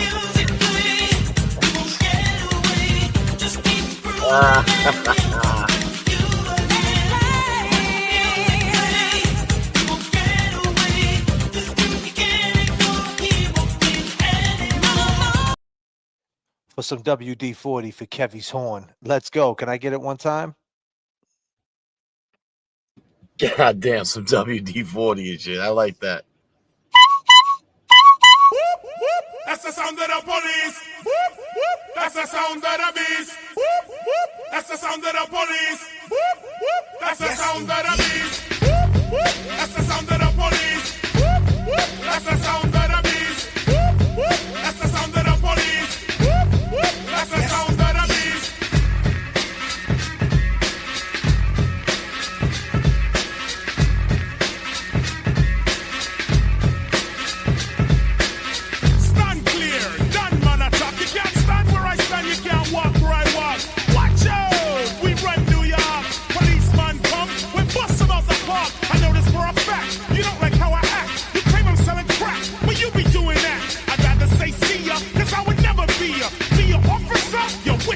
see ya. You hot shot, wanna get props and be a savior. First show a little respect, change your behavior, change your attitude, change your plan. There could never really be justice on stolen land. Are you really for peace? So appreciate your honesty and truth. Blessed to come here for no BS. Thank you so much. Hey, Janet, I just want to say, Janet Down, I know your family's missing you.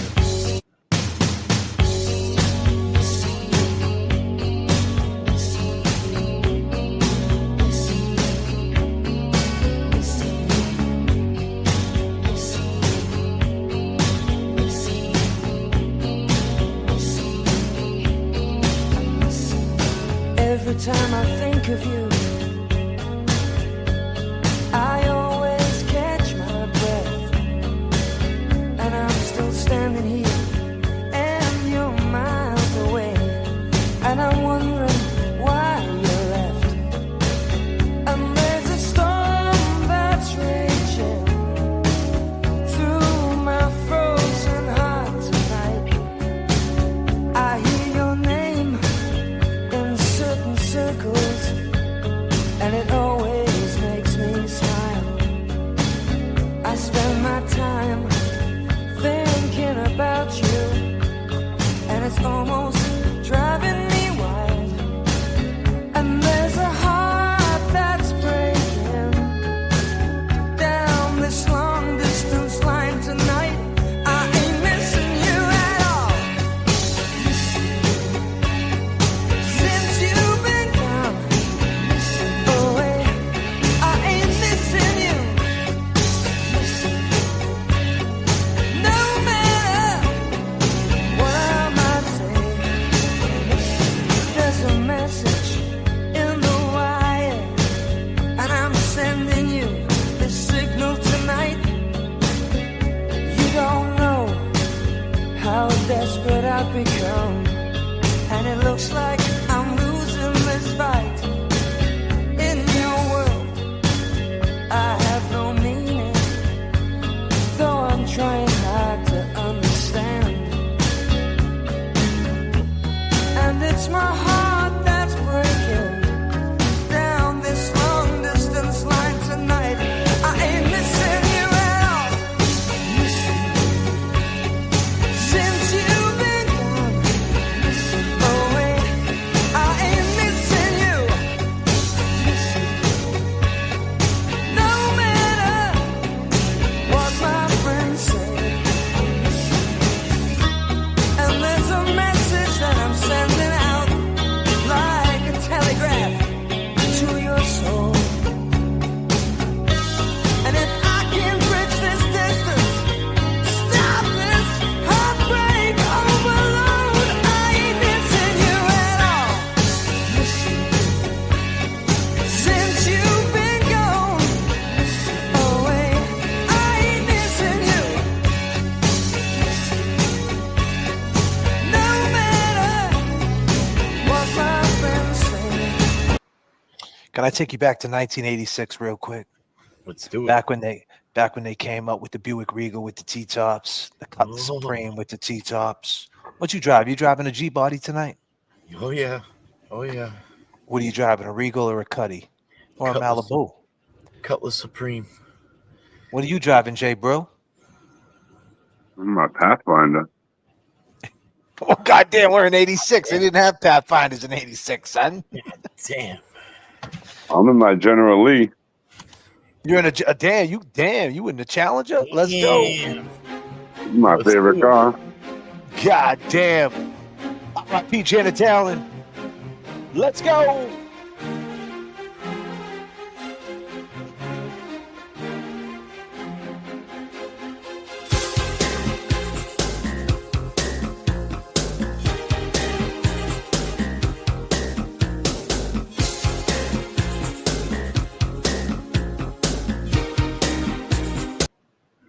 Let me set the table here, right? In less than 10 years after this song came out, Janet Downham was a young lady at this time. Madonna came out. She was 33 years old. She loved Madonna, I bet, just like everybody did back then. Less than 10 years later, Janet Downham in 1995 was found brutally unalived at her home. I know you're going to be upset, 'cause I was always your little girl. You should know by now I'm not a baby. You always taught me right from wrong. I need your help, Daddy, please be strong. I may be young at heart, but I know what I'm saying. The one you warned me all about, the one you said I could do without. We're in an awful mess, and I don't mean maybe. Please, Papa, don't preach. I'm in trouble deep. Papa, don't preach. I've been losing sleep, but I made up my mind. I'm keeping my baby. I'm gonna keep my. Crazy part about it, she had babies. She had babies, man, when she was listening to Madonna. She had babies, and she said, Dad, I'm keeping my babies. Back in 1980. They were 6 years old, them twins. Well, matter of fact, they were a little bit older. So one of at that time, I think one of them was, like my age. So one of them was born like in 75. So she already had a 10-year-old running around. Yep. 86. Listen to Papa Don't Preach. Young lady, 33 years old. Who would have known? Across the street, she gets her shit together. She got her own apartment. Her own house. She has an apartment out for rent. She has her sister living downstairs. Is it possible that the guy that she had living downstairs with her sister was all them years was infatuated during these times in the 80s where we were uninformed what a scumbag weirdo was? We had the vibes. We knew what a creep was, but we didn't have the law to arrest these people. There was no domestics like that. Back then, you could slap the shit out of your wife. And you know what the cops did? They'd pull up and tell the person to take a walk. I seen it happen with my mother and my father. When my father was acting like a straight shitbag, cops would roll up, tell him, hey, you got to take a walk. There was no 209As, 85, 86. 1990, in the 1990s is when they started beefing up them laws, the 209As and the domestics. Rightfully so. But during that time, was there a guy that drove a cab? Because right around that time, he got in the cab business, right, Kevy Kev? That's right. He said he got in the cab business 10 years prior to that. He was already in the cab business. So in the 80s, was he in the cab, seeing all the Madonnas? Well, he definitely was. He definitely Absolutely.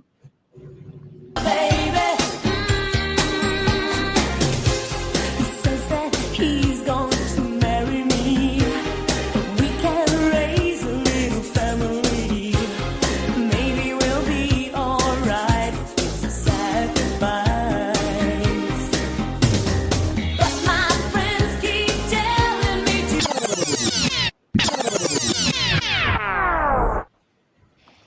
God damn, there's your Ruby D, man. God damn, what up, Ruby? Just gonna say that. What up, Ruby?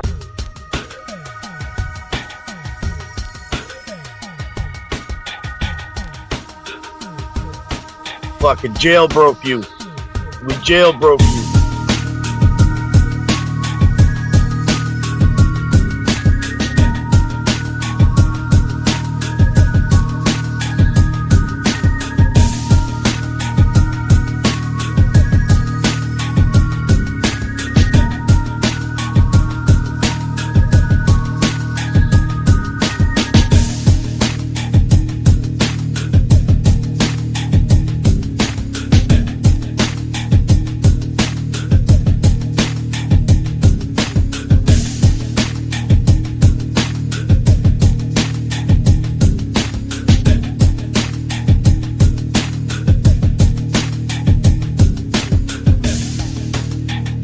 God damn.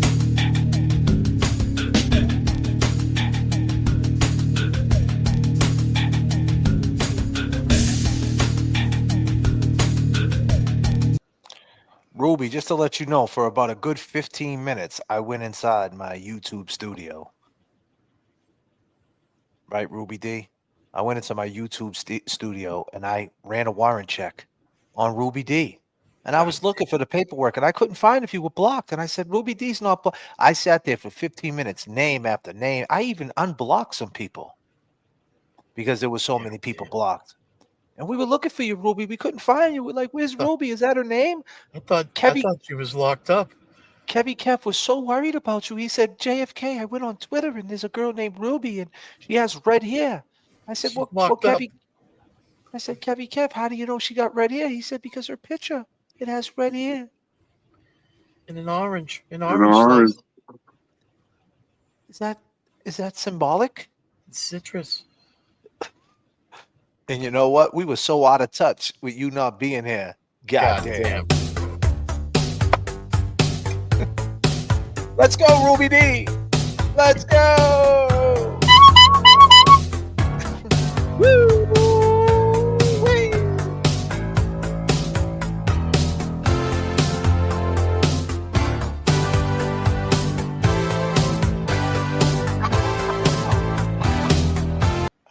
Hold on a minute. Get him, man. Nanny said, true story. He searched for you harder than Massachusetts State Police searched for John O'Keefe's killers. Tell him, Nan. Let's go. God damn. God damn, man.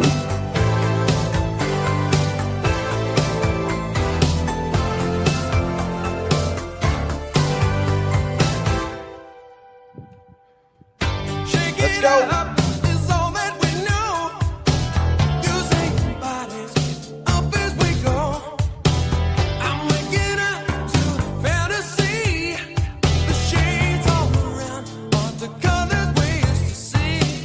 Broken eyes still melting.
working all week, 9 to 5 for my money.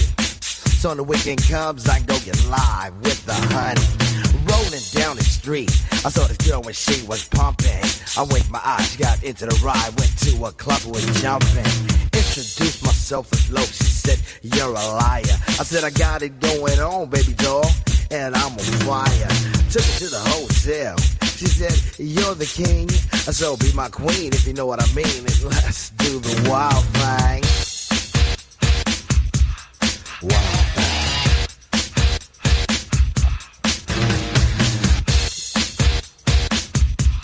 Wild thing.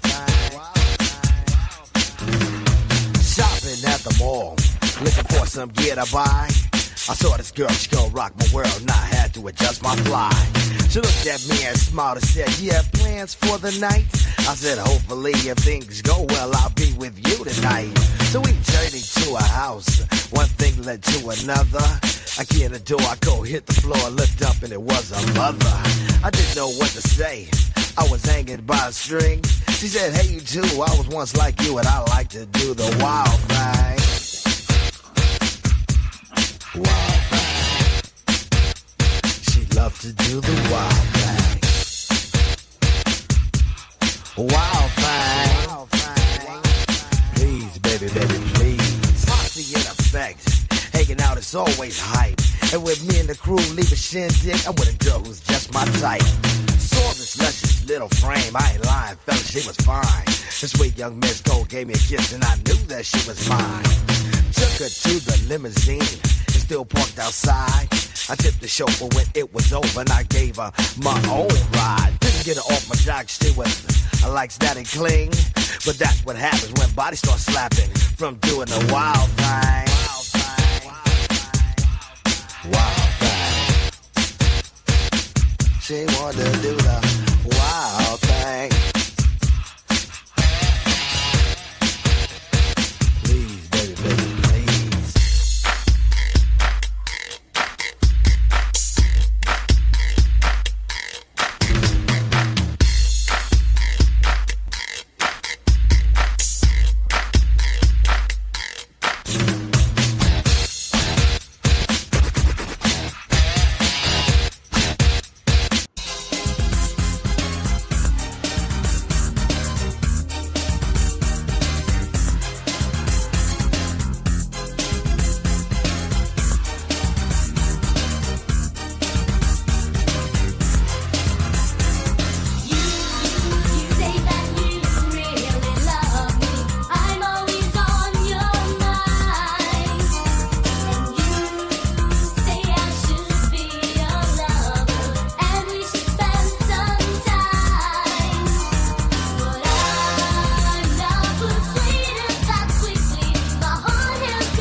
Goddamn pretty eyes, show me that you really love me. Welcome back, J.F.K. Withdrawals are no joke. Message Lady Zelda. I appreciate that. That's so awesome. Them words. That means a lot to me. It really does. Diane with $25. She says NWD40. Appreciate the honesty. Becky G, we rocking with the best. Fiona coming through. Welcome back. Such a sad story when you step back and see her picture. God bless Jana. It is. And of course, we got 5 JFK memberships. Y'all are showing me the love.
hurt Janet Downing?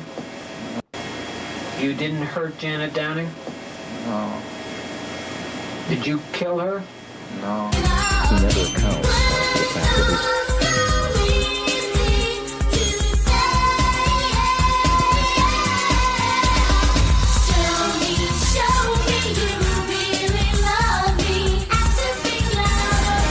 his Did you kill her?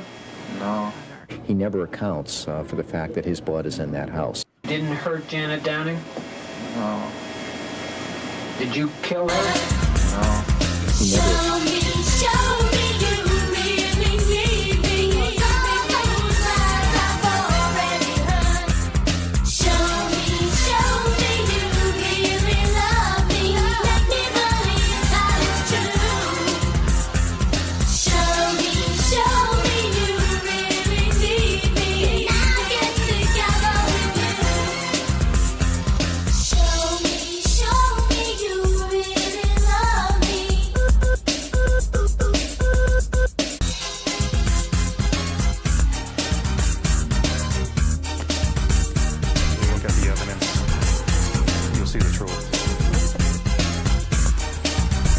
evidence, you'll see the truth.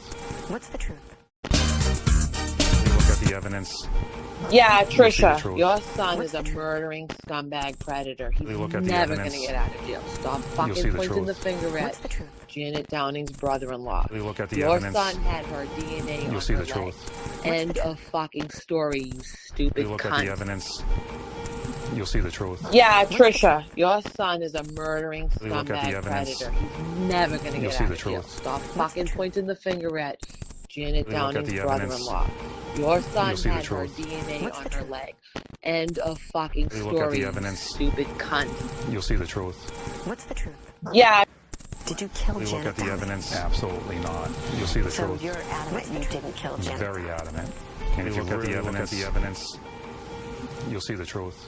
What's the truth? The truth is that I didn't do anything. That's all. I was always under the impression that I was going to testify and I was going to tell my story. Why didn't you? Well, it was almost the last day of the trial when I was just told, don't worry, they didn't prove their case, so you don't have to testify. At the end of the day, this place really doesn't matter. This isn't reality. Reality is out there where my family and friends are. I don't even think about my past. I try not to look too far ahead.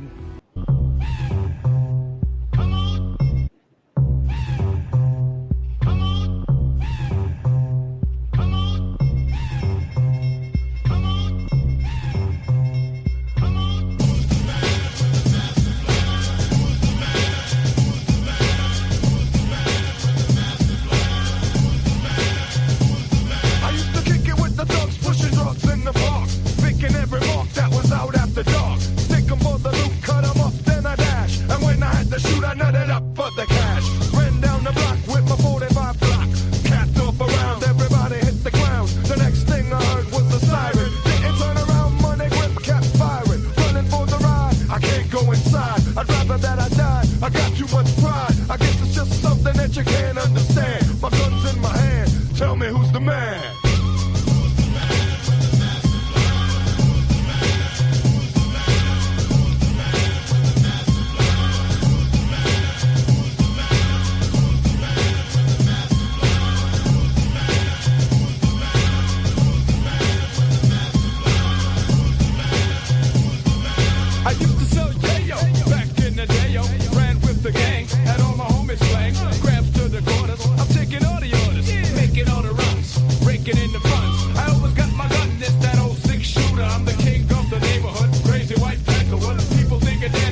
I gotta get my props up and earn my respect. Gotta shake someone up or throw 'em off the top deck. My time's running out, I gotta spill some blood. If I don't do it quick, shit, my name will be mud. So I pick out a hard rock and rush him in his cell. Beat his ass down and then say that he fell. And if I gotta do him, screw him, the convict's dead. I'll stab him in the chest, just to let the rest let the cell block know that I'm nobody's hoe. My shank's in my hand, so tell me who's the man.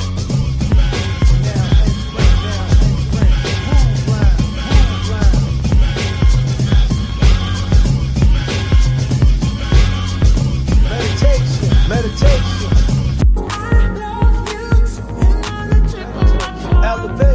Elevation. At your house again, are we more than friends? There's so much that I wanna say, but I gotta hold it back. So scared how you react, I just hide it all away.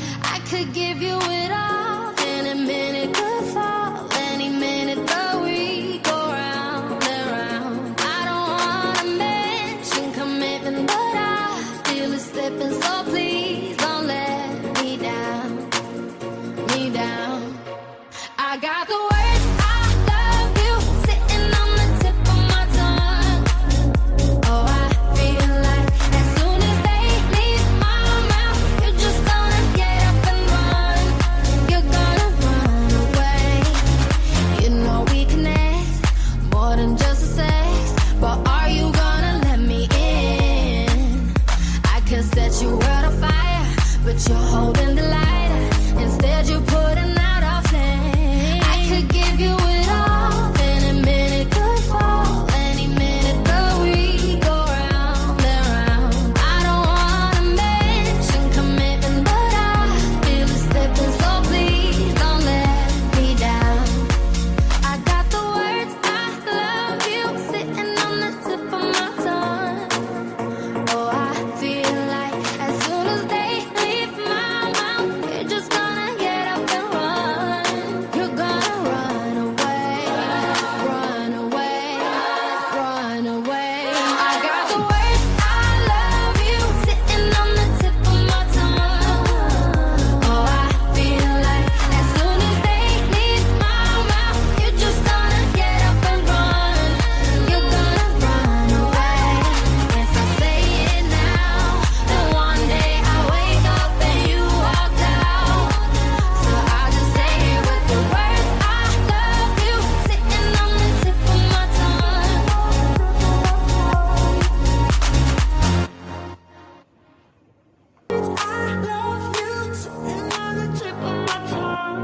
What you talking about? What you talking about? What you talking about,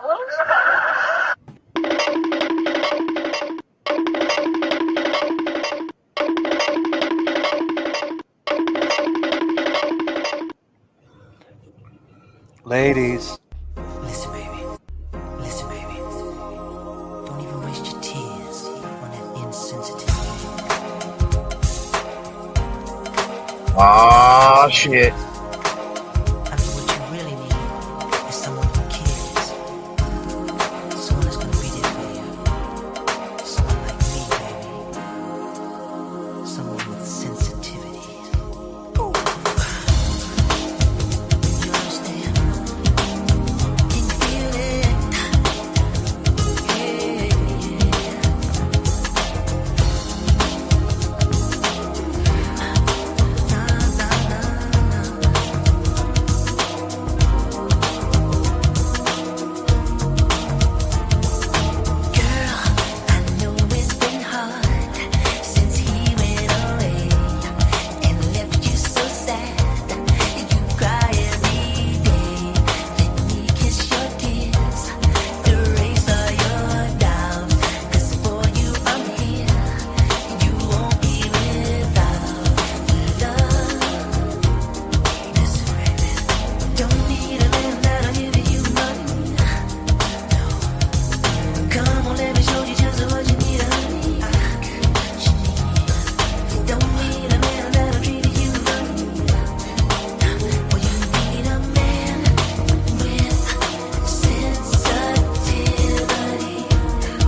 Come on, Kevin Kev.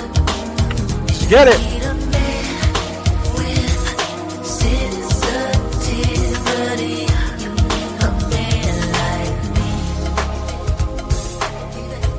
Let's go, Kevin Kev. Let's get it. Come on. Let's go, dog. Let's go. Let's go. Come on. Need someone who's there like a gentleman. If anybody can fit the description, baby, I can. Someone who cares and dares to give himself completely. You got it in me. You need a man with sensitivity. You need a man, not any man, warm and sensitive. That's what I can give. You need a man, not any man, warm and sensitive. That's what I can give. You need a man. Hey, yo, let me ask you a question. Does your Cutlass have overdrive? Yeah, it's got the 700 R4. Yeah, my shit got overdrive too. Let's God go. damn, let's do it. Let's take it I there, wanna man. feel the heat, I wanna own the night. I wanna feel the beat, I wanna dance tonight. I wanna lose myself, I wanna come alive. I wanna feel the love go into overdrive. I wanna feel the heat, I wanna own the night. I wanna feel the beat, I wanna dance tonight. I wanna lose myself, I wanna come alive. I wanna feel the love, I wanna go into overdrive. Into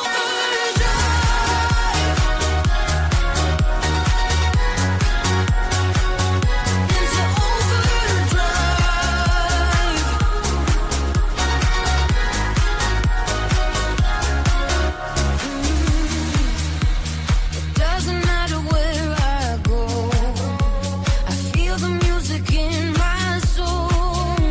I love the way the rhythm makes my body go. There's a dance floor in my dreams, and I've been moving in my sleep. Love the way the bassline makes me lose control. I wanna feel the heat, I wanna own the night. I wanna feel the beat, I wanna dance tonight. I wanna lose myself, I wanna come alive. I wanna feel the love, I wanna go into overdrive.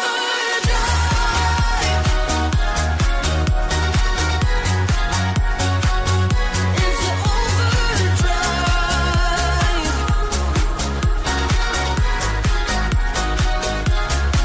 I wanna feel the heat, I wanna own the night. I wanna feel the beat, I wanna dance tonight. I wanna lose myself, I wanna come alive. I wanna feel the love go into overdrive.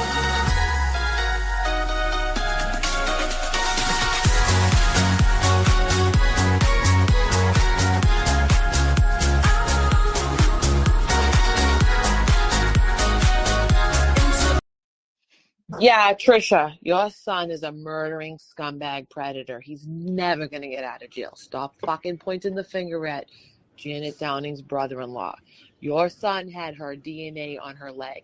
End of fucking story, you clown! Yeah, Trisha, your son is a murdering scumbag predator. He's never going to get out of jail. Stop fucking pointing the finger at Janet Downing's brother-in-law. Your son had her DNA on her leg. End of fucking story, you stupid cunt. Clown! You are a clown, clown. You are a clown, clown. I went in about 4 or 5 hours after to get the kitty litter box and the kitten. That was it. And what I Clown. You are a clown, clown. Yeah, you want to hear how bipolar that girl is? 4 or 5 hours after to get the kitty litter box and the kitten. That was it. And what I seen to this day. Clown. You are a clown, clown. You are a clown. Go ahead, Jay, bro. Go ahead, break it down. You want to hear how bipolar this girl is? I forgot to tell you. So when I found her on Facebook, I followed her, and as I was messaging her, she messaged me, "Hi, do I know you, love?" ? And then once I wrote my little, "Can you get me in contact with your mom?" she just turned like the devil.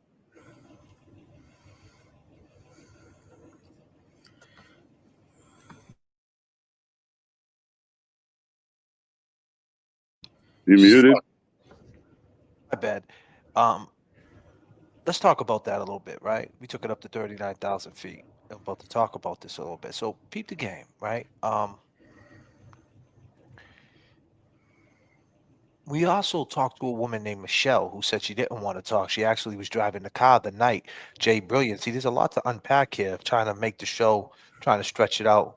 We're creeping on. We're a little bit over the 2 hour mark. So let's just go here. You talked to Michelle. Michelle said she didn't want to call. She was the one that had Jeannie in the car, that had Paul Jr. She was in the car. Who was she in the car? It was Michelle and somebody else, right? Who was the girl that was Well, in the passenger going to the beach? Yeah, I think it was a Raquel girl. It was. Raquel. She said it was her girlfriend or something, and Yeah, it so was it was Jeannie in the back and Paul in the back in in a the back. two-seater and a two-seater Sunbird. She And they said it went- was a Camaro. Yeah, Oh, she it's a said it Camaro. was a Camaro. Wait a Oh, minute. she got a Camaro, huh? Yeah.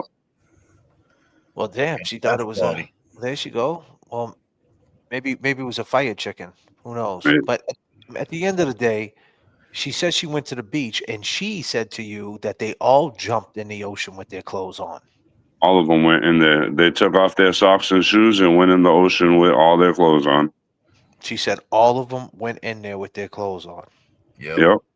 Now, Jeannie, we talked to her, which is Eddie O'Brien's younger sister, well, older sister, excuse me, said that she doesn't remember that at all. She said they just walked the beach, right? They just walked the Yeah, she shoreline. said they took off their socks and shoes and walked in the water, but didn't go swimming.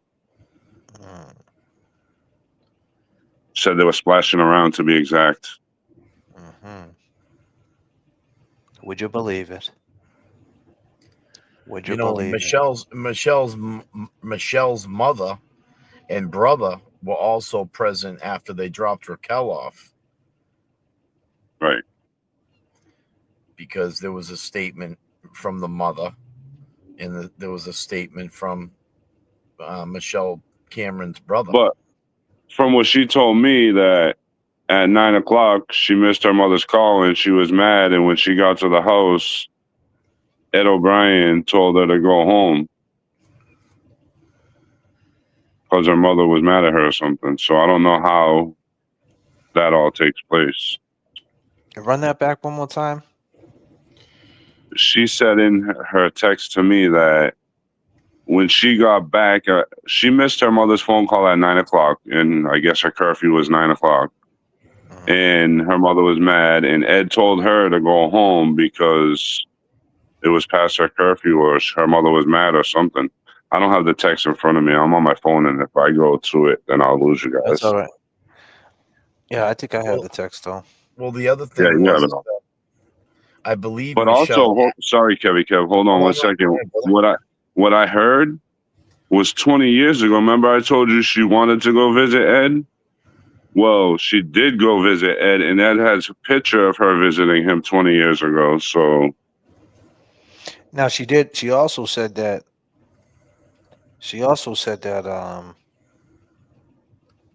That she wasn't. She loved Eddie O'Brien's parents, right? yep. She loved the O'Briens and the Downings, and she's Erin's best friend, supposedly.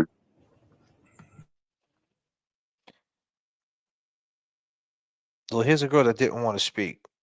You Yeah. sure you don't? So Michelle, is this you in the blue and her in the black, or you in the black?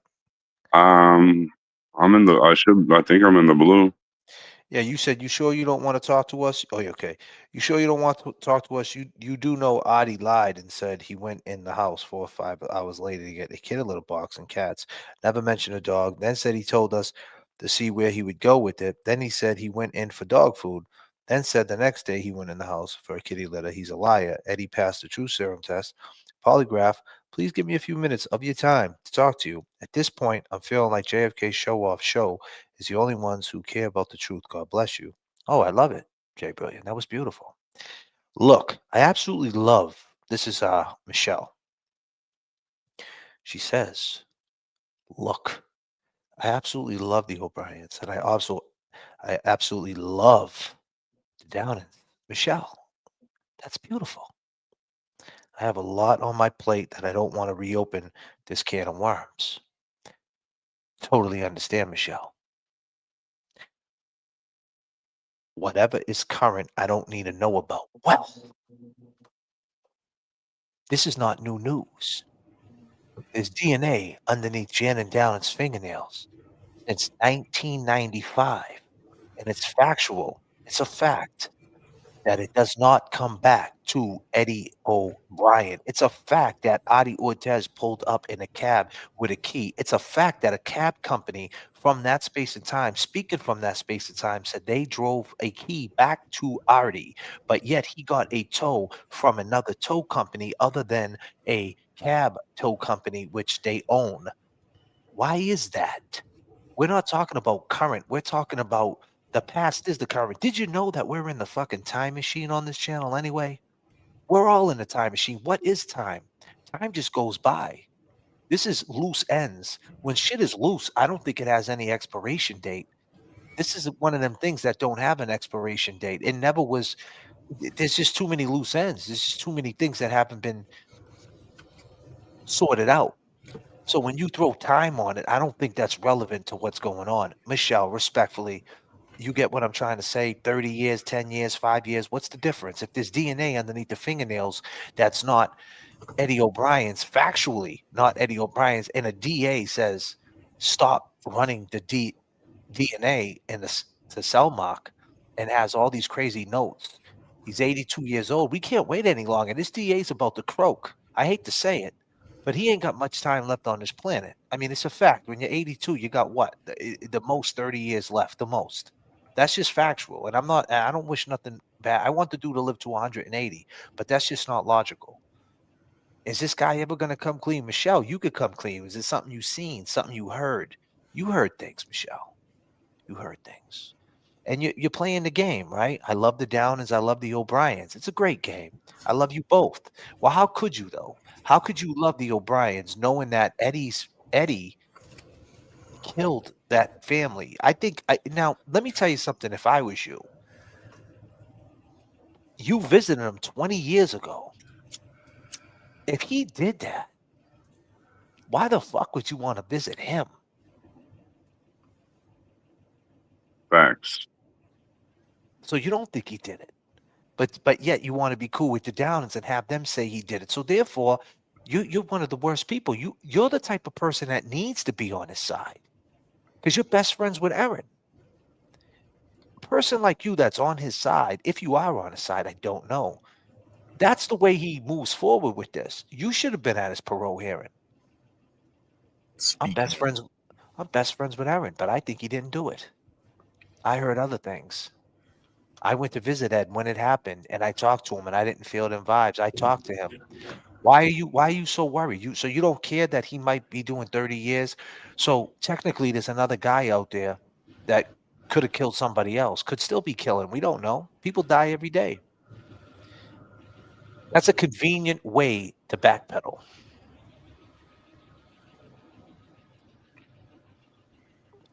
Let's go on.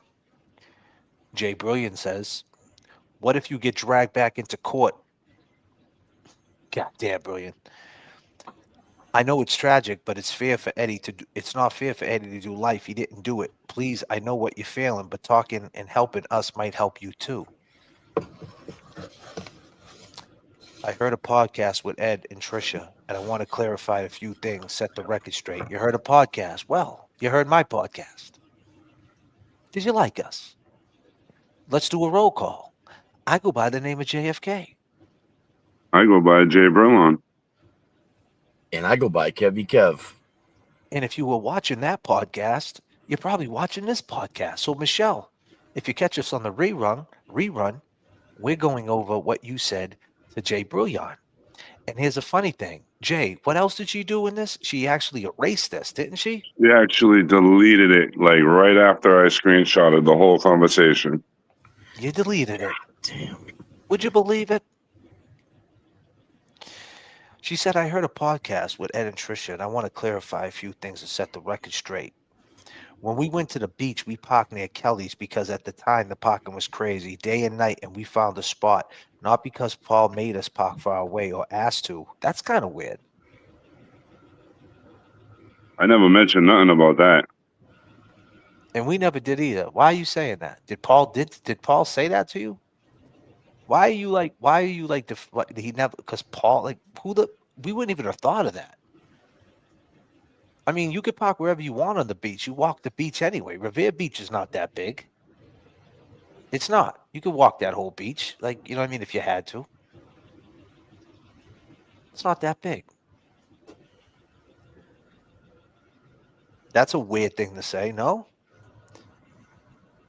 She said number one. She printed number one.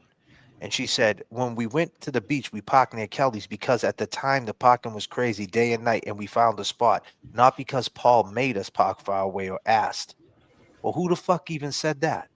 Number two, she says, we didn't anticipate swimming and we ended up going in the water. Everyone's stuff, including Paul's backpack, was in my trunk. We all went in with our clothes. No one had bathing suits, towels, etc., and or was going to go naked. So yes, Paul went in with his clothes. So did we. And he wasn't wearing his shoes or socks. They were all in my trunk of the car. When the murder happened, Big Ed Sr. called my mother to get me home. And when I went back to my vehicle, the only thing that came out of the trunk was my purse and Jeannie's purse. I called my mother. She was pissed. I didn't answer the 9 o'clock calls she made. Told me to come home ASAP. She never said what it was, but Ed told her, my mother, he found Janet murdered. When we arrived, Paul and Jeannie's house, Ed came to the driver's side and told me Janet was murdered and I needed to go home ASAP. Mind you, Paul was in my car and heard this, and that's why he cried out for his mother and raced out of my car to the family. I went home. The next day, I had detectives at my car, taped off, white gloves, and they took everything in my trunk, which was shoes and Paul's backpack. So saying the backpack on him was suspicious is because they took my car and the stuff from evidence. I want to clarify that, all because it pisses me off that things get said that isn't true. That's all I have to say, so please stop bothering me. I want to move on from this. It was a very bad time. I just lost my mother and I want to mourn. So at that point, Jay Brilliant says, now, Jay has similar things happen to Jay. And Jay went on and said, I totally understand. And said, all right, I get it. Mourn your mother. That's horrible. He says, rest in peace to your mother. And, God bless you. And thank you. Thank you. Right. But that's not where it stopped. After that happened, after Jay politely told her, he appreciates her time, she kept hitting him up. Right, Jay? Yep. It went on for an hour and a half. It went on for an hour and a half. She wanted to keep talking, ladies and gentlemen.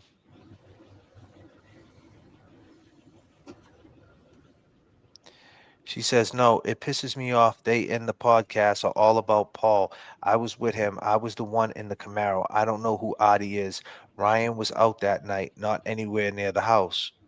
So then, Jay Brill breaks it all down. He says Adi was Carol's husband. He says there was a trail of blood by the car. He also says, I don't think Paul did it.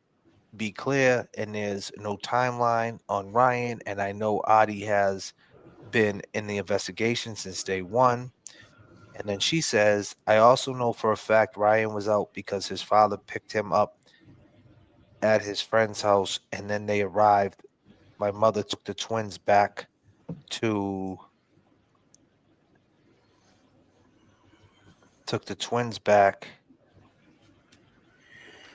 well, that night is very clear in my head like it happened yesterday. Damn, she said that night was very clear in her head like it happened yesterday.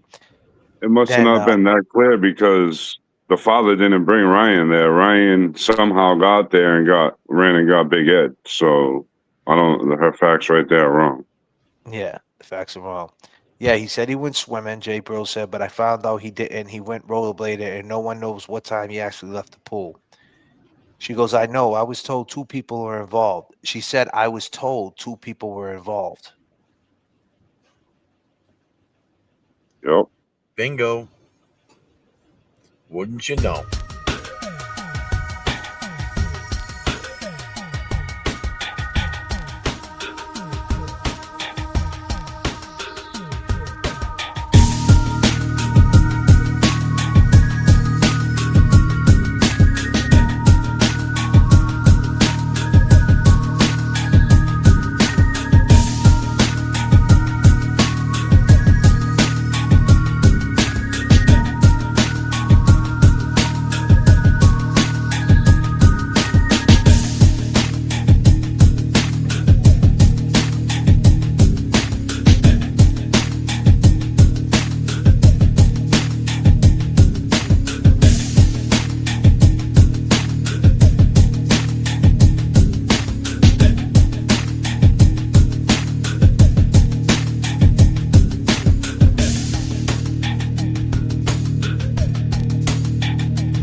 I know. I was told 2 people were involved. I don't know. Well, I know it wasn't the twins.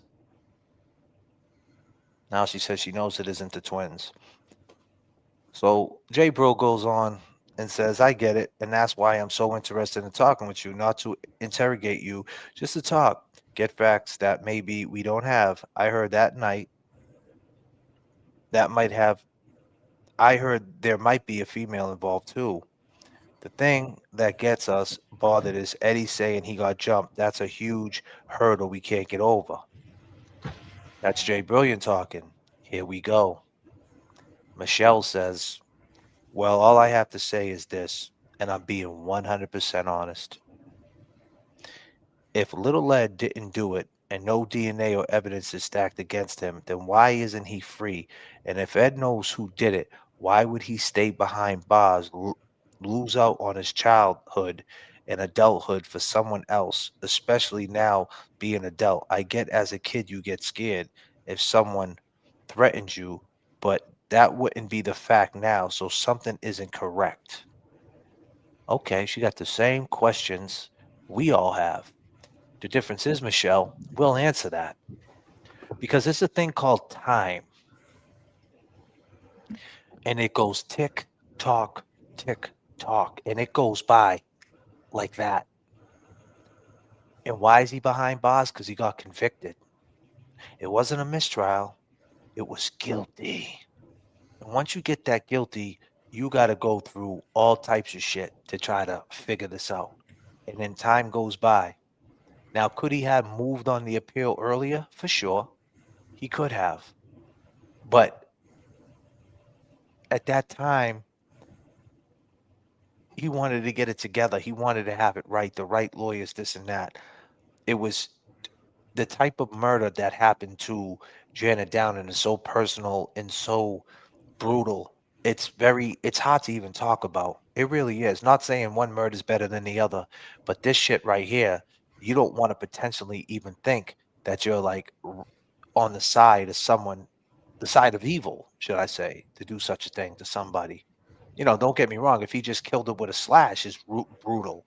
But you're talking about 98 times. You're talking about cutting bras, and then you're talking about. Remember how they said they made like indentations in her and stuff. They said like he carved her. Like this is all weirdo shit. So you wouldn't want like this type of shit is not an accident. This is shit that's gonna go on. So this is why. And Eddie knows that, and Eddie's been told that, and time goes by. That would be the reaction. I know that's probably what you don't want to hear, but let me just give you perspective. 2016 was this year is going to be 10 years. 2016 this year is going to be 10 years. Would you believe it? So it goes by fast. It's just a fucking reality that we don't want to hear. I don't want to hear it. I'm scared to death. That's a fact. So that's what I could say about that. And he only has one shot to get it right, so.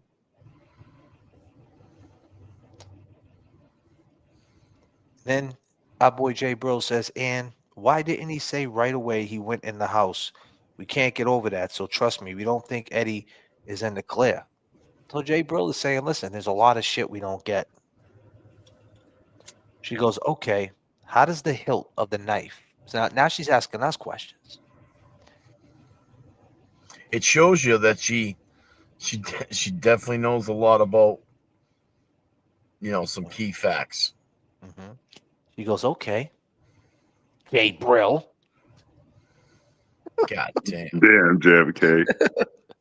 She says, how does the hilt of the knife break off in a murder scene?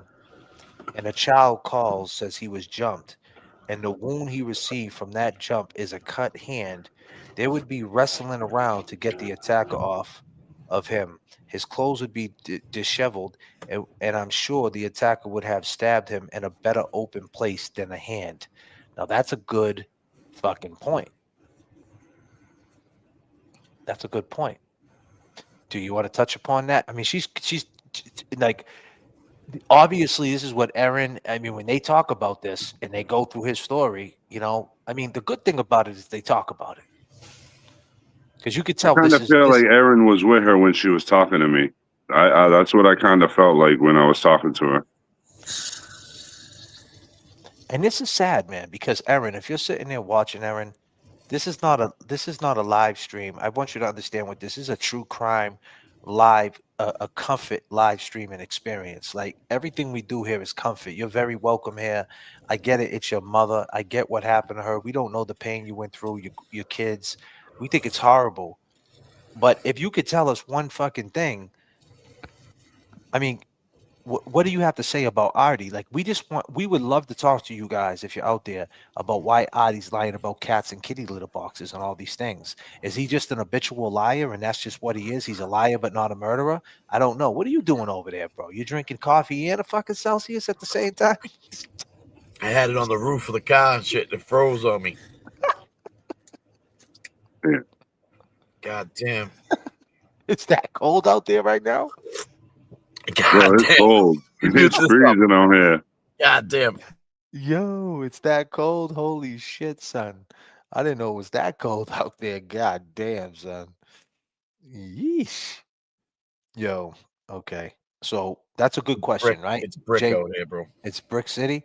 So double fisting Kevy, Miss 808 says, yeah, Kevy Kev, don't fuck around. Fuck around. You, Kevy Kev, let me pass it to you. Is that a good, like, it's true though. If he got jumped, right? And listen, let's be clear. If you're watching Michelle and Aaron, we're not too big on this jumping shit. I'm gonna be real with you. We're not too big on that. We don't know what's that all about. I think that every time he doubles down on that, it makes us think different of him. Because but to believe Eddie is innocent, and you have to believe that part. That's the crazy part about this. Well, To I'll believe let you know. Eddie emailed me, and he's gonna send me the statement of that guy. I know, and we talked about that, and that's Yeah, another there was layer. an affidavit for Yeah, the guy that's seen it. that supposedly witnessed the jumping.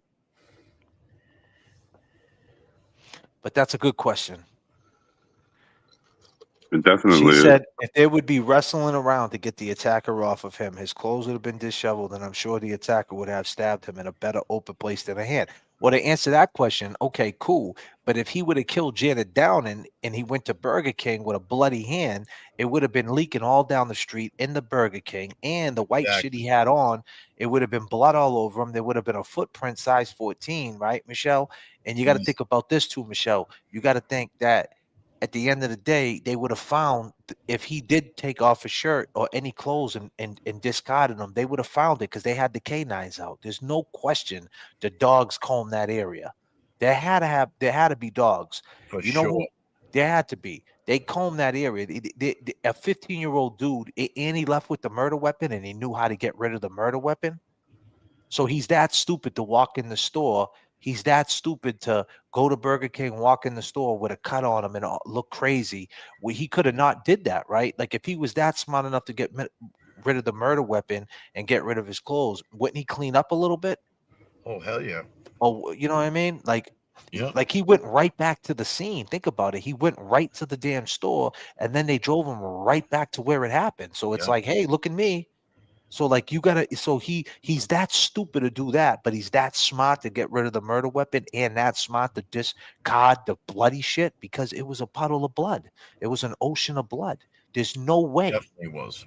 So now does that make sense? You know, just the fact. I just want to bring this up. Just the fact that they found a blood trail on the outside of the crime scene where it took place. They most definitely 100% had a search team investigating that blood trail down the hill. They would have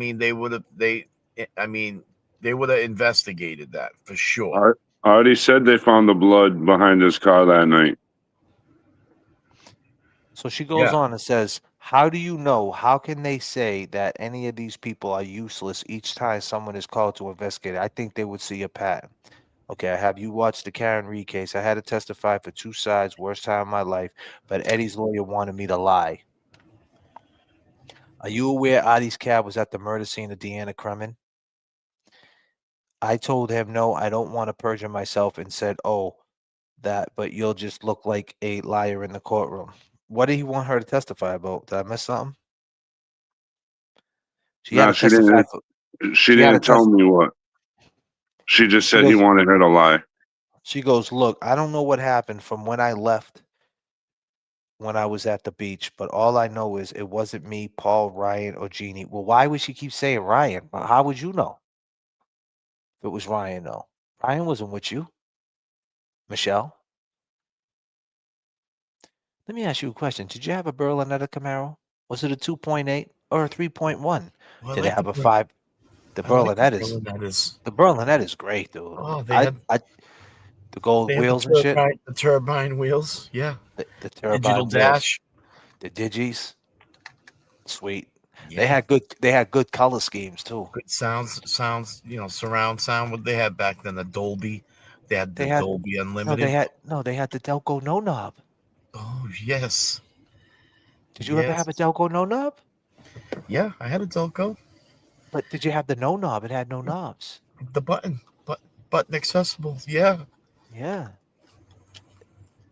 It's a beautiful sound system. tape deck too. Yeah, nothing wrong with that, I had Capo. the tape. Yeah, used to have the wire coming out with the Walkman. Yeah. Yeah, with the Walkman, you could stick the tape in and you can. Yes. So she says, "Look, I don't know what happened from when I left or when I was at the beach, but all I know it wasn't me, Paul, Ryan, or Jeannie. I never met Adi." Hmm. He passed a truth serum. The state paid for it and didn't use the result because he passed, but we both know if he failed, they would have used it. Is he still alive? But you know who? I don't know. Let me see. Adi, yes, he's all over the show lying. She asked if he was still alive. How crazy is that? Like these are the questions. Like are people still alive? And like that's why we got to move fast, ladies and gentlemen, Yep. because this is fucking crazy. Because some of these people we see like reporting on this case 30 years ago, they're not here no more. She goes, "Well, I look at it this way. After all these years, something never gave or Ed never spoke. Why, after all the years, he decided to tell?" See, remember I told you, this is the misconception of this shit. The people think that like the way they're curating it, like he just all of a sudden is saying this. What do you mean? He's been saying this. It's from day one. You know what I mean? So the fact that I mean, there's a whole article in the the Improper Bostonian that I'm going to go over, and I'm not going to go over it tonight. I'm going to go over it tomorrow because I'll put like things like this up, but I have to blow up the print so I can read it because it's real hard to read because it's like a little fuzzy. So I'm going to blow it up and so I can read it to you guys. But it has his lawyer in it talking about who's he going to put on the stand. Talks about the truth serum. I didn't read the whole article yet. I just breezed through it, but it's in that space and time, you know. And you know, and we'll go over it, and we'll try to get the woman Kerry on here, and she can explain. You know, maybe there's some retracted shit that no one ever seen. You know what I One of mean? Jeannie's best friends wants to come on it. I don't know if I asked you, but I talked to her, and I told her I'll talk to you when you get back from Miami. Jeannie's best friend. Yeah. Awesome. Why all these years he decided to tell? Well, he actually ain't saying shit. He's saying the same thing he's been saying. Right? Like technically. Then she goes on and says, makes no sense. He's a grown man. He spent half his life in prison. I would sing like a bird if I knew it wasn't me. Well, he's been singing. I don't know. Maybe was he a mockingbird? A hummingbird? I don't know what type of bird. What type of birds do you like, Kevy Kev? Oh, I like the morning birds. You like sparrows? Yeah. But the sparrows at 3 a.m. in the summertime, they act like roosters. Yeah. They fucking wake you up. They start making all these noises. And I like the crows too. Crows are nice. did you ever see the sparrows in the morning when you're driving down the street? They're like on the middle of the street. They play chicken with you. You drive and they jump up like they fly out the way Yeah, and shit. they don't care. They don't care. They're little birds. You Yeah, like they'll little birds? Jump right on your bumper. Yeah. You don't like big birds? I like big birds too. God damn JFK. Oh shit. I ain't gonna She lie, says, the hawk is my bird. goddamn right. Out here they got the Hawks and they also got the Falcons. You get them. I get them mixed up, but they're out Yeah. out here. Like in Boston, you see them. Don't get me wrong; they're everywhere out there too. The Hawks, but out here, you see them like 10 of them at a time. Just Crazy. yeah, they big as shit out here, bro. Big ass. But and they got the vultures out here. You know them fucking ugly looking things that Turkey look like vultures. turkey vultures. Oh, them Yeah, things are they're big. ugly. Them are fucking. They look like the devil. Yeah, they do. She says, "Make no sense. He's a grown man. He spent half his life in prison. I would sing like a bird if I knew it was me. If it wasn't me." And then Jay Brill says he wasn't. For his appeal, his lawyers told him to waive the parole hearing, and that's what JFK Show Up crew and everyone else is saying too. He needs to tell the truth. The innocent program didn't want him to talk until his appeal. And basically, Jay Brill saying we're all saying the same thing you're saying, but there's ways he's got to go about it. He's got to go about it. Yeah, legally, he's got to take the the legal steps. She says when Ed had the chance to tell who did it or who he saw, he didn't. She goes, believe me, I'm not saying listen to this, okay?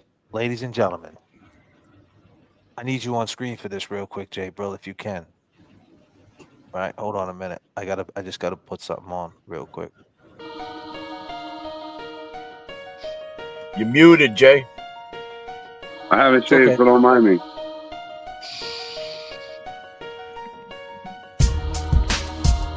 I'm muted? I'm not muted. Am I? I was. Everybody hit that I got the music on, brother. Here we go.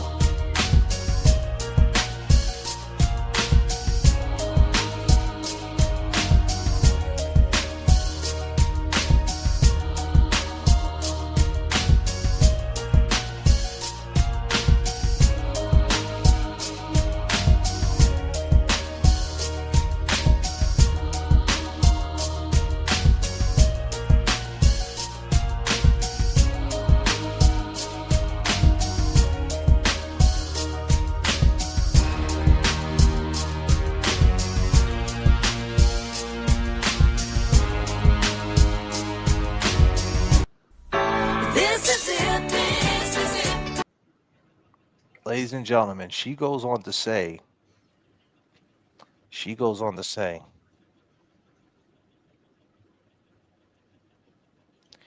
when Ed had the chance to tell who did it or who he saw, he didn't say it. He said, believe me, I'm not saying Ed did it. Believe me.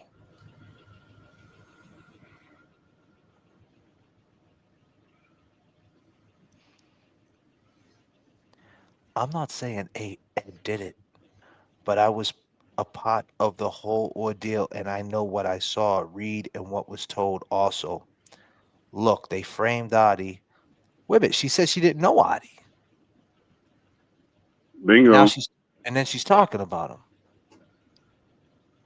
She goes, look, they framed Adi. I honestly don't want to be a part of this. I want it behind me. My mother was Janet's best friend.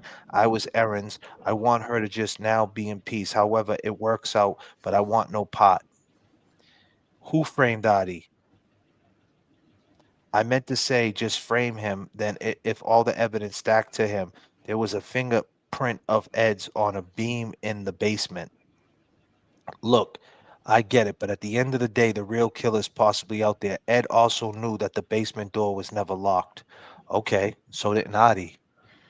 Yeah, because he was told to get out and roll Janet over, which he was told to blood. Okay, so why would the exit in the basement and not the front door? Because people were knocking at the front door and he locked the front door. He didn't know who it was. That's So right. so you're saying you're not saying Ed did it, and then you said you don't know who Adi is, and now you're saying they framed Adi. So you do see it's a conflict of interest, isn't it, Michelle? That's what's going on here. Because you're cool with Erin, but Playing at the same both sides of the fence. That's right. playing both sides. Can't be doing that, Michelle. Michelle, what type of fucking donuts do you like? God damn. Oh, she goes on like she wants. She's looking for the truth. because she goes on. This is It crazy. bothers. It might bother her. This is crazy. I mean, this. I mean, you know, and I said this, you know, before. Even when I open up the lines, like on my live, people need to talk about it.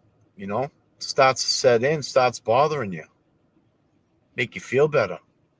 She says she was in the dining room when she was found. She was in her dining room. Why would you run down a basement to leave? Okay, let's figure that out for a second. Let's do something here. She's asking that question. The question is this. I'll let you look at it, Kevy Kev and Jay Bro. She said she was in the dining room when she was found. Why would you run down a basement to leave, especially if you came upon what you came upon and knew it wasn't you? So that's the dining room. Where's the basement at? Where's the door to the basement? The basement is in the Right kitchen. off the kitchen, See the arrow on the back? right near like the four little burners. So why not? All the arrows represent door stairs. So it's the same. It's the same way though. Like it's not any much further. There's the dining room. If he went back out the door, he would have to go out that way. I was listening to his parole hearing again today, and in his parole hearing, when they asked him if he encountered the person who threatened him, and he said not right away. And he had to leave. He didn't go out to his house because of what the person said in the house. That's why he didn't run to his house.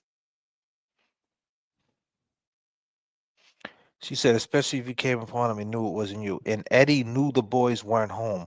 I was with Paul. Ryan was out also. So why would Ed feel the need to go look for a person who he knew wasn't home and enter the house he knew the kids weren't in? Because the door was open. Oh. Michelle, the door was open. He was there earlier in that day playing Sega with them. You know? I mean, these are just the facts. They were friends. They were good friends. Best friends. You know?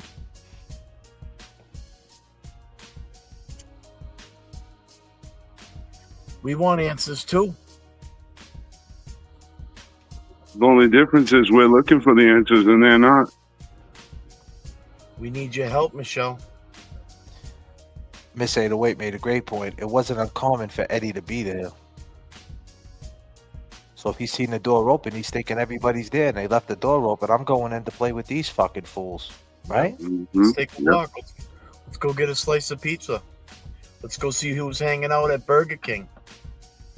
Because mind you, Burger King, we found out later on, was not only a place to get a burger, but people hung out there as well. Let me say this. The next thing she says, well, to be honest with you, she says, right? She says, well, to be honest, the only two people in that house were the Eds. So if it wasn't little Ed, then it was Ed Sr. There's a rumor. Remember I told you that rumor was spreading around? That rumor spreads around, but see now it's like they don't want to say it's Adi. So it's like you're saying it's Adi, well then it could be Ed Sr. And it could be. Right? Like technically, could it be? Where was Ed Sr.? I mean, I would never say that, right? But I'm just saying, like, Well, if I you're mean, gonna, like, where was he? Where was he at? Well, you got to He was supposedly home with his grandkids and kids, Yeah, the younger ones. But I'm saying that's a rule, and I say that with all due respect, Big Ed. I'm just saying at that point, like he was, this rumor was out there. Right. Yeah, but you got to remember who went and got Big Ed. That's what I told her. Yeah. What about Barry? Right. That's his name. Well, I mean, you know, when Big Ed. Now we're talking about Big Ed. When he ran across the street with Ryan. He yelled for Barry when he ran by the house. Barry was right in the window. I mean, you could walk by that house, look right in the window. Barry, come on, let's go. I need your help real quick. It's crazy that no one heard this happen. That's the tragedy of this. Yeah, well, if someone's throat gets cut, they can't scream, right? Oh, but her throat wasn't cut though. Like it was slashed, but it wasn't From like what I heard, it looked like they tried to decapitate her. I don't think it was decapitated though. Let me ask What the Duck. What the Duck knows it all. What the Duck, how you doing, girl? Mother Duck. Maud, I need your help. What the Duck. Norman Corey, I need your help. My two fucking go-to Think Speaks. Are you out there? Nurse Becky. Nurse Becky too. God damn. It was slashed 32 times, Rocco says. Yeah. The jugular was cut? Pretty Eyes saying, was it cut though? Was the jugular? I don't think the jugular was cut though. Because when the jugular's cut, dude, it's you know what I mean? Like I don't remember I mean, reading that. not for nothing, but like let's just stop for a second and think about Ugh. this. So bad talking about this. Let's just I know. Let's Isn't I it? mean, so you're saying that So look, she had like Think she had like Speaks. She wasn't she had these decapitated. No, I didn't say she was. I said that they said it looked like they tried to decapitate her. I don't think it hit the jugular though, for whatever reason. well with all the blood that was on that That's what I'm floor. saying. I think You'd have to hit a artery or a jugular. Yeah, well, Carotid. the cuts to the liver killed her. Right, and they cut a lung in a rib in half. She They was punctured getting lungs. she was getting thrown around though. You heard the bangs. So So listen, that house must have been loud, bro. There must have been a lot of shit always going on in that. But One you can gotta- only assume that house was always rowdy. Go ahead, Kev. I'm sorry. but you got to think about like they're talking about these cop like you say like almost like pokes, not like piercing the skin, but like there was impressions. I mean, to me, that's like somebody going up to you and being like, kind of manipulating you, walking you around the house, trying to like, hey, back up, get up against the wall. Yeah, but then that's the point where she could scream, right? Like they had to stick her fast, man, or whatever happened to her. She got thrown, she banged her head and knocked herself out or something. And that house had to be loud, bro. Like for people to be like, that's just them fucking boys again, because you got 2 boys, 2 And girls, and a not for baby. nothing, man. I mean, you're gonna get me all riled the fuck up, The dog, the fucking dog. Talk about it. The fucking dog would have fucking barked. The fucking dog would have fucking responded. We're talking about Janet's dog.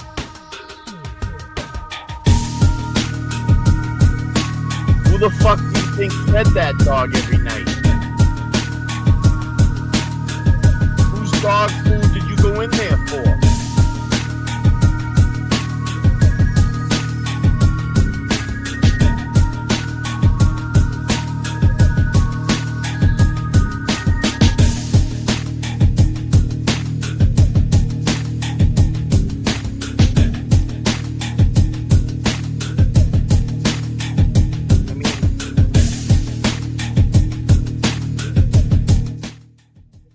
I mean, Michelle, did you ever meet the fucking dog?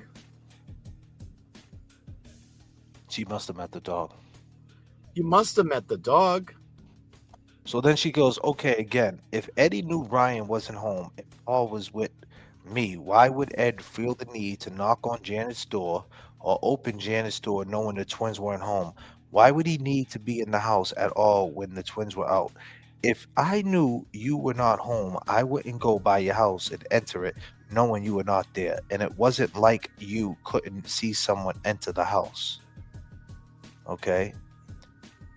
She goes, so please tell me this. Hold off. But listen, can I say Hold something? on. She didn't want me to respond anymore. She said, hold off texting. She goes, hold on a second. If Ed went into the house because he thought Ryan was home and the person who was there was the person who murdered Janet, correct? Yes, but he was still in there when Eddie went in. Why would the person who did the murder tell Eddie to leave? They wouldn't leave themselves knowing they committed a murder.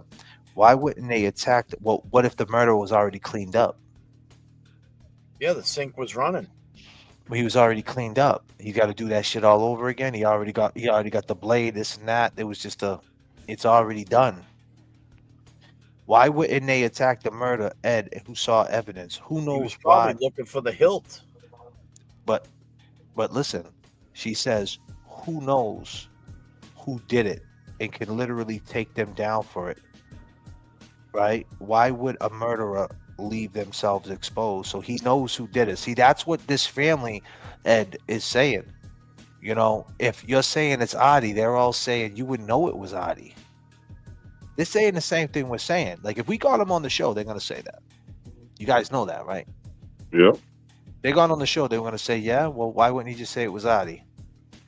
And the question is, did he ever have a chance to say it was Adi? And did they want him to say it was Adi? There is ways about the third party culprit that you can't do things. Yeah, but just you like gotta- with Colin. Just like Colin. Wouldn't let Colin be a third party culprit. And you got to remember something, man. You got to remember something right now. Hold on 1 second. Let me just get through this real quick. She goes, so let me tell you this. Unless it was Ed Sr. who did it and Eddie helped after the fact, right? This is a long thread, so I just want to get this out real quick. And helped after the fact. Now, this is a chick who was there, bro. This is her belief. Be clear, ladies and gentlemen. This is a woman who was there, a girl at 17 years old, 30 years ago, who was there. And this is her beliefs, right? I mean, the fact that she's still asking questions about it is fucking insane. It should be clear cut. Eddie did it. But they don't want to believe that Eddie did it. Unless it was Ed Sr. who did it and Eddie helped after the fact, was told to leave, and whatever DNA was the little Eddie that he went to jail, he wouldn't be tried as an adult, or all because his grandfather was chief of police. Because little Eddie left and Big Ed went home. And that's why Eddie has the jump story. See, it's back to Big Ed. I told you. Remember I told you years ago there was a story that Big Ed did this shit. I got a video of me talking about this shit. There's a big, like, he's covering for his dad. Okay, why have a hard on about Adi? Why wouldn't Adi kill Eddie? He's supposed to kill his own sister, according to you, right? So what's an extra body? He didn't have to worry about telling on him. Why he let him leave? Seriously. A murderer knowing someone caught them, let the person leave? Okay, either way. Still makes no sense. Paul plus Ryan have gotten home later when Ed Sr. left the scene because Fred's came by and saw little Ed. So what was that about? She says Paul plus Ryan had to have gotten home later when Ed Sr. left the scene because friends came by and saw little Ed. Hence why he didn't stop. He went to cover. He called in a BS story. See, she got her timeline twisted there because Ryan's the one who found them, and his friends went there before. So while Eddie was in the house, so Yeah, but what's up with this part though? Why is she saying Ryan was with his friends? His father picked him up and he went to my house. I don't know. She must mean after, right? Probably after all that. When remember how they put him in the police car? After that, his father picked him up. And then she's throwing pokes at Jay Brill. She says, okay, if you have all this stuff, be his lawyer, defend him. No matter what I say, you say Adi.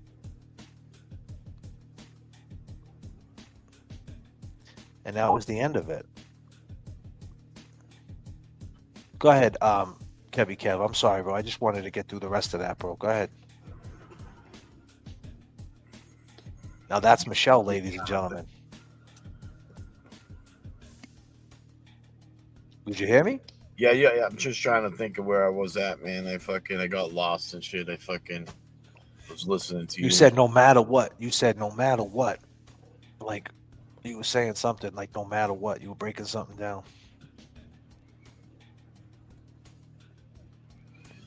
Yeah.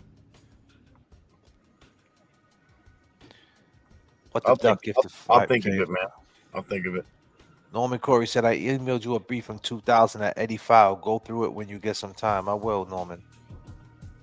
Norman Corey also said, all they had to do is have Adi and Eddie both call the dog, and whoever the dog avoided was the person that killed Janet. All right. So what I was thinking about is no matter what, back then, Eddie was fucking 15, 16 years old, going on 17. No, he wasn't going on 17. He was 15. What? I'm talking when he gets sentenced and shit. You Yeah. know what I mean? He's Yeah. got a trial, and 2 years later, pretty much. So the whole time he's locked up in the juvenile department up there, upstate, and then fucking,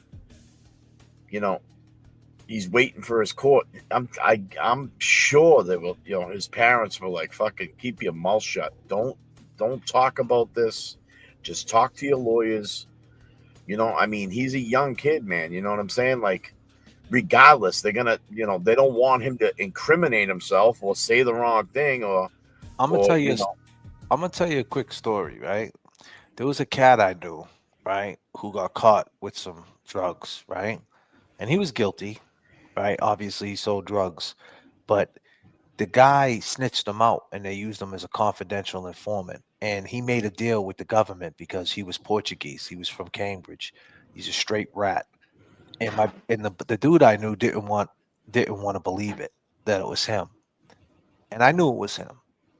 Like if you go through the whole story, went through his story and shit, I knew it was him. And he was like, it could be this one now. I'm like, yo, bro, it's him. But there was a way to expose the confidential informant. There was a way to do it. And I found a lawyer that was going to do it. The lawyer actually was Gary Zarola, who was going to do it. This is before Gary was fucking, level 3. Well, he probably was still a level 3, but he wasn't, caught yet, right? So Gary was like, listen, if he retains me as the lawyer, I have a way to get this confidential informant not to be be confidential. And I told my buddy that. And I'm like, listen, man, hire him. So he goes on and he hires like F. Lee Bailey or something, like one of these fucking old lawyers, right? Back then. This is like 06. And he hires one of these dudes. And it was his father and his mother telling him, nah, just listen to your lawyer. Listen to your lawyer. And he did. He listened to his lawyer. He wouldn't listen to anything what Gary was telling him, people were telling him. He would listen like when he was out and about, because this kid never did a lick of jail time, never did DYS time. He was out there just hustling a little bit of finay. And, he was out there. It wasn't even big time shit, but he was looking at state time because of, it was like an ounce. And they had laws, that. yeah. Yeah, it was the laws. So he was looking at a 3 to 5. And right off the bat. And I'm like, yo, bro, you don't want to do your first bid, dude, and get a 5 to 7, bro. You know what I mean? Like, yo, bro, hire him. Don't go with the old lawyer. Go with the hungry lawyer. But the point is, he had a good family, so to speak, a support system. And he just went with what his family told him and what his lawyer told him. And he ended up doing 5 years. Right? He ended up doing a 5-piece, his first bid. Yeah. First time he ever been in trouble. He ended up doing a 5-piece chicken McNugget. And there was ways, this lawyer, Gary, at the time, before he became scumbag number 5,000, this is what he was into, drug cases and things like that. And he's like, listen, I can expose the informant. And once I do that, he lacks credibility. And then that lacks the illegal search. And then boom, boom, boom. Then they just come to you with a sweet deal. And, and then you don't do 5 years. You do 5. So he didn't want to do it because his family had all the answers. So my point is, it's very possible that when they hired George, Yeah. They were invested, man. They spent a lot of money. I mean, they, and they had faith in fucking Boy George. You know what I'm saying? Right. So that's that. I think that's what I think it is, man. I think that's what it comes down to. I think that there is part of the story where it's like there is something. You got to remember, man. There. Just think about it. I mean, it's your fucking son. It's your fucking son. He don't want him spending any more time than he has to in there. Listen, like James said, walking down that strip when you were talking to him, he said, Eddie's had the same story for 30 years. He never changed anything about his story. There's lies on the other side. He's maintained it, man. He's maintained exactly. He's maintained his innocence, man. I just can't see someone who did something that bad don't slip up. Like, they're perfectly capable of hurting someone in jail, and they haven't done that. So I don't see the violence like that in him. I really don't.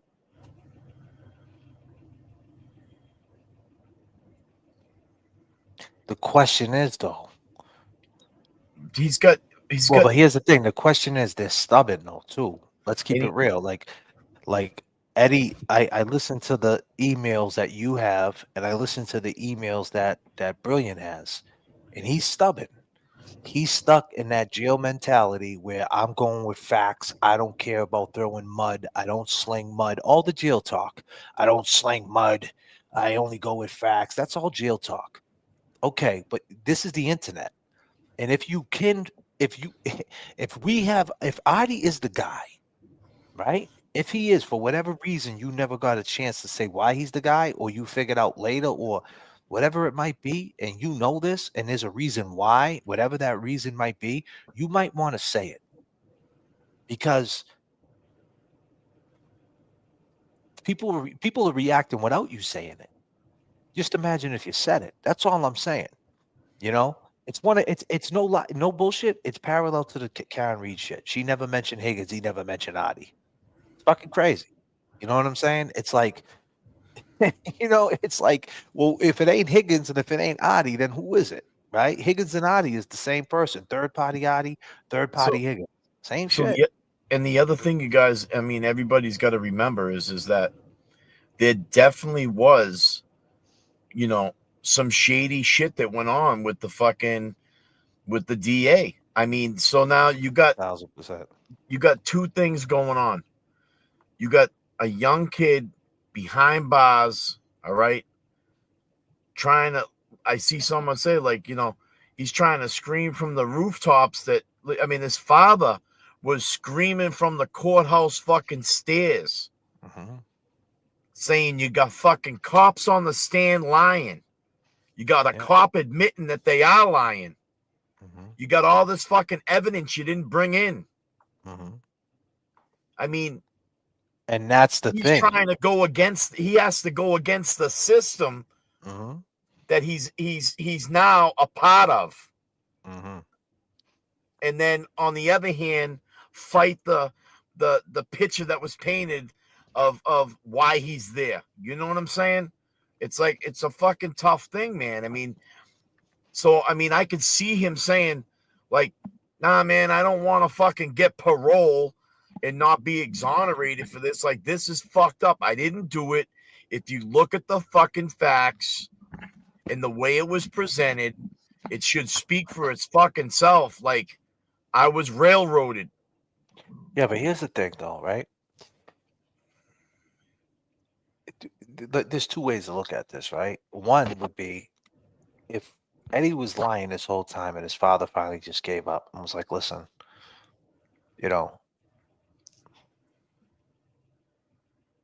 just tell him that you did it so we can get you home on parole, so to speak. There's that option, right? His father's still on his side, I mean, it's kind of like talking to a 15-year-old kid still. I mean, your son's 45, but I mean, he's still, I mean, the last time he was home with you, he was a young boy. So he's kind of suspended in time. Number two would be when this all happened, I don't think they realized what they was up against. You know what I mean? Like the transfer hearings, this whole shit was just crazy. I just think the brutality of the murder, by him lying for that 2 days saying he wasn't in the house was just the worst thing he possibly could have done. That's the worst thing. It just went with and that's the thing. Like, who told him to do that? I don't believe he came up with that himself. I don't believe that. I believe that, like I said, I think it might have something to do with that store.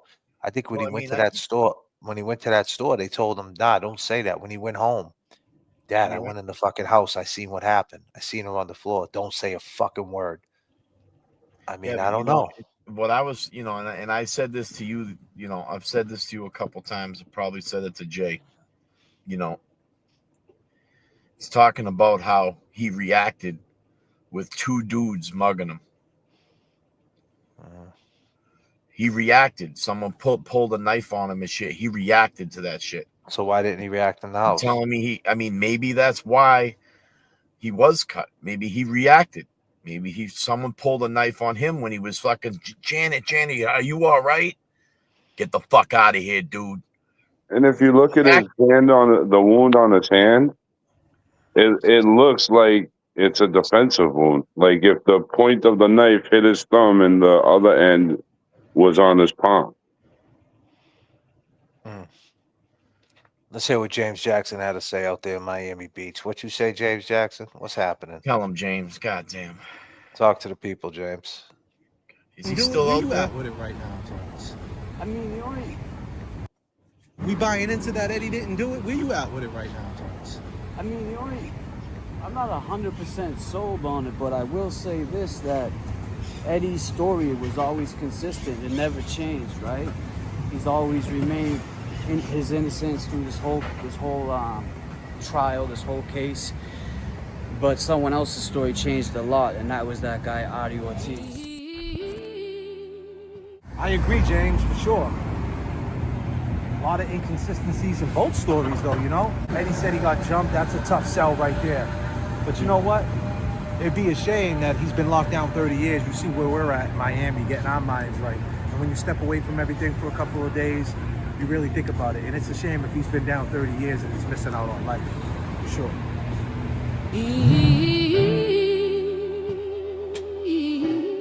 Yeah.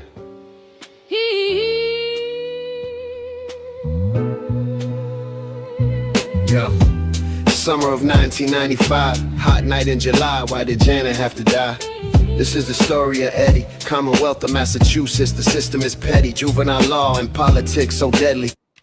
Who do you believe? Believe. DNA under Janet's fingernail unidentified. Who do you believe? Come on. This is the story of Eddie. 15 years old. Life in prison.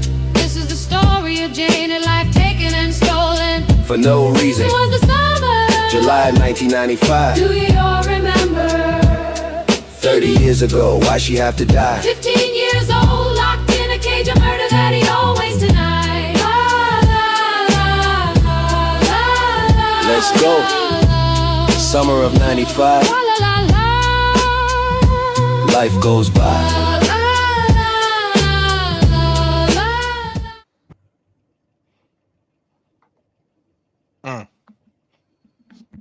It's a tough sell, man. Well, you know what, man? We've been rocking for 3 hours and 15 minutes, and I think Pot 27 was a success, ladies and gentlemen. And my man Jay Brill and Kevy Kev, we came back good. We had a lot of great points. We're going to get a couple of guests moving forward. We're going to go to Pot 28, and we're going to keep talking about it. We're going to keep talking about current events and what we see. And we're gonna open up some of the phone lines and and give you some open links. I need you guys to go to Kevy Kev 781 and go subscribe to him. He's got a couple of live streams up. Watch them and do me a favor. Leave a comment on them. Share them.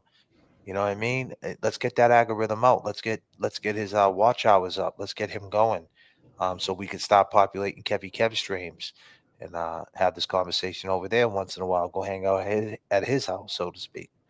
Yeah. But yeah, with that being said, I go by the name of J.F.K.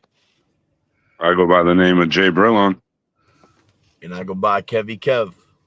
Appreciate all y'all. We'll see you for Pot 28, man. Peace and love.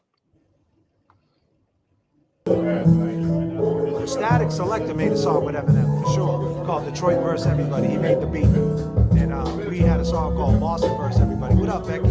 Miami Ghost. What's up, Becky G? Coming through, $5. And remember, and it takes time. And Bun, he's a professor at it. He's been doing this forever. We got Hazardous Sounds, who does Drink Champs. There he is, Bun B. Bun B. We got Hazardous Sounds. He's here. It's the He's doing a lot of trilogy. mixing. And if you don't know who Hazardous Sound is, he does all the mixing and mastering for the Drink Champs podcast. So, Street Poet 1, it is an album. It's not a mixtape. No, definitely not. It's not a mixtape. Like, these are all original productions by Static Selector. We're not freestyling over other people's beats. We're creating new songs, brand new beats, brand new verses. Well, not brand new beats, because apparently motherfucker just told me that one of these motherfuckers is 10 years old. Yeah. Yeah.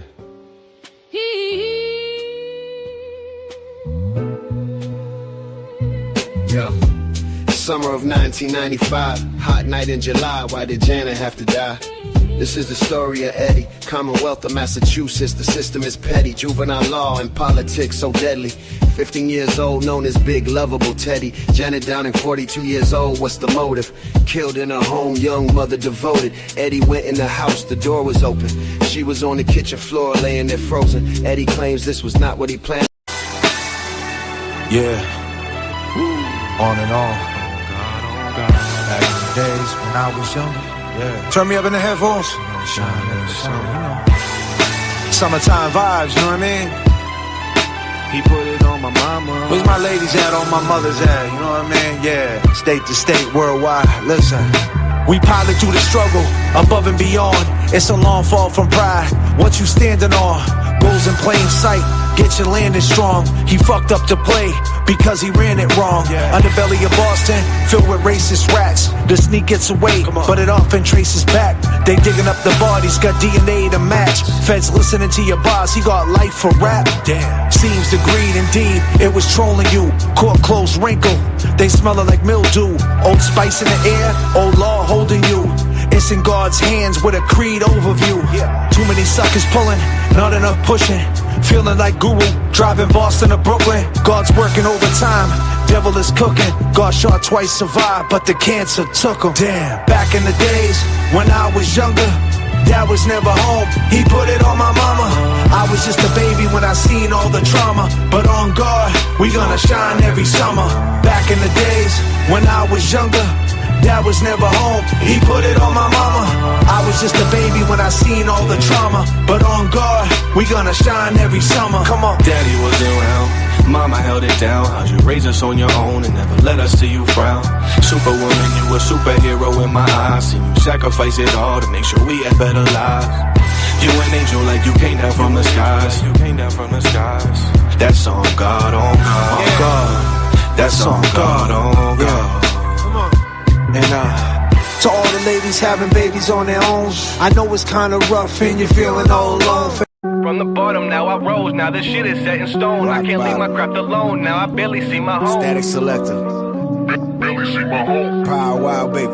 Hey, from the start, all I had was hustling hard. The struggle is my fuel, but I do not harp.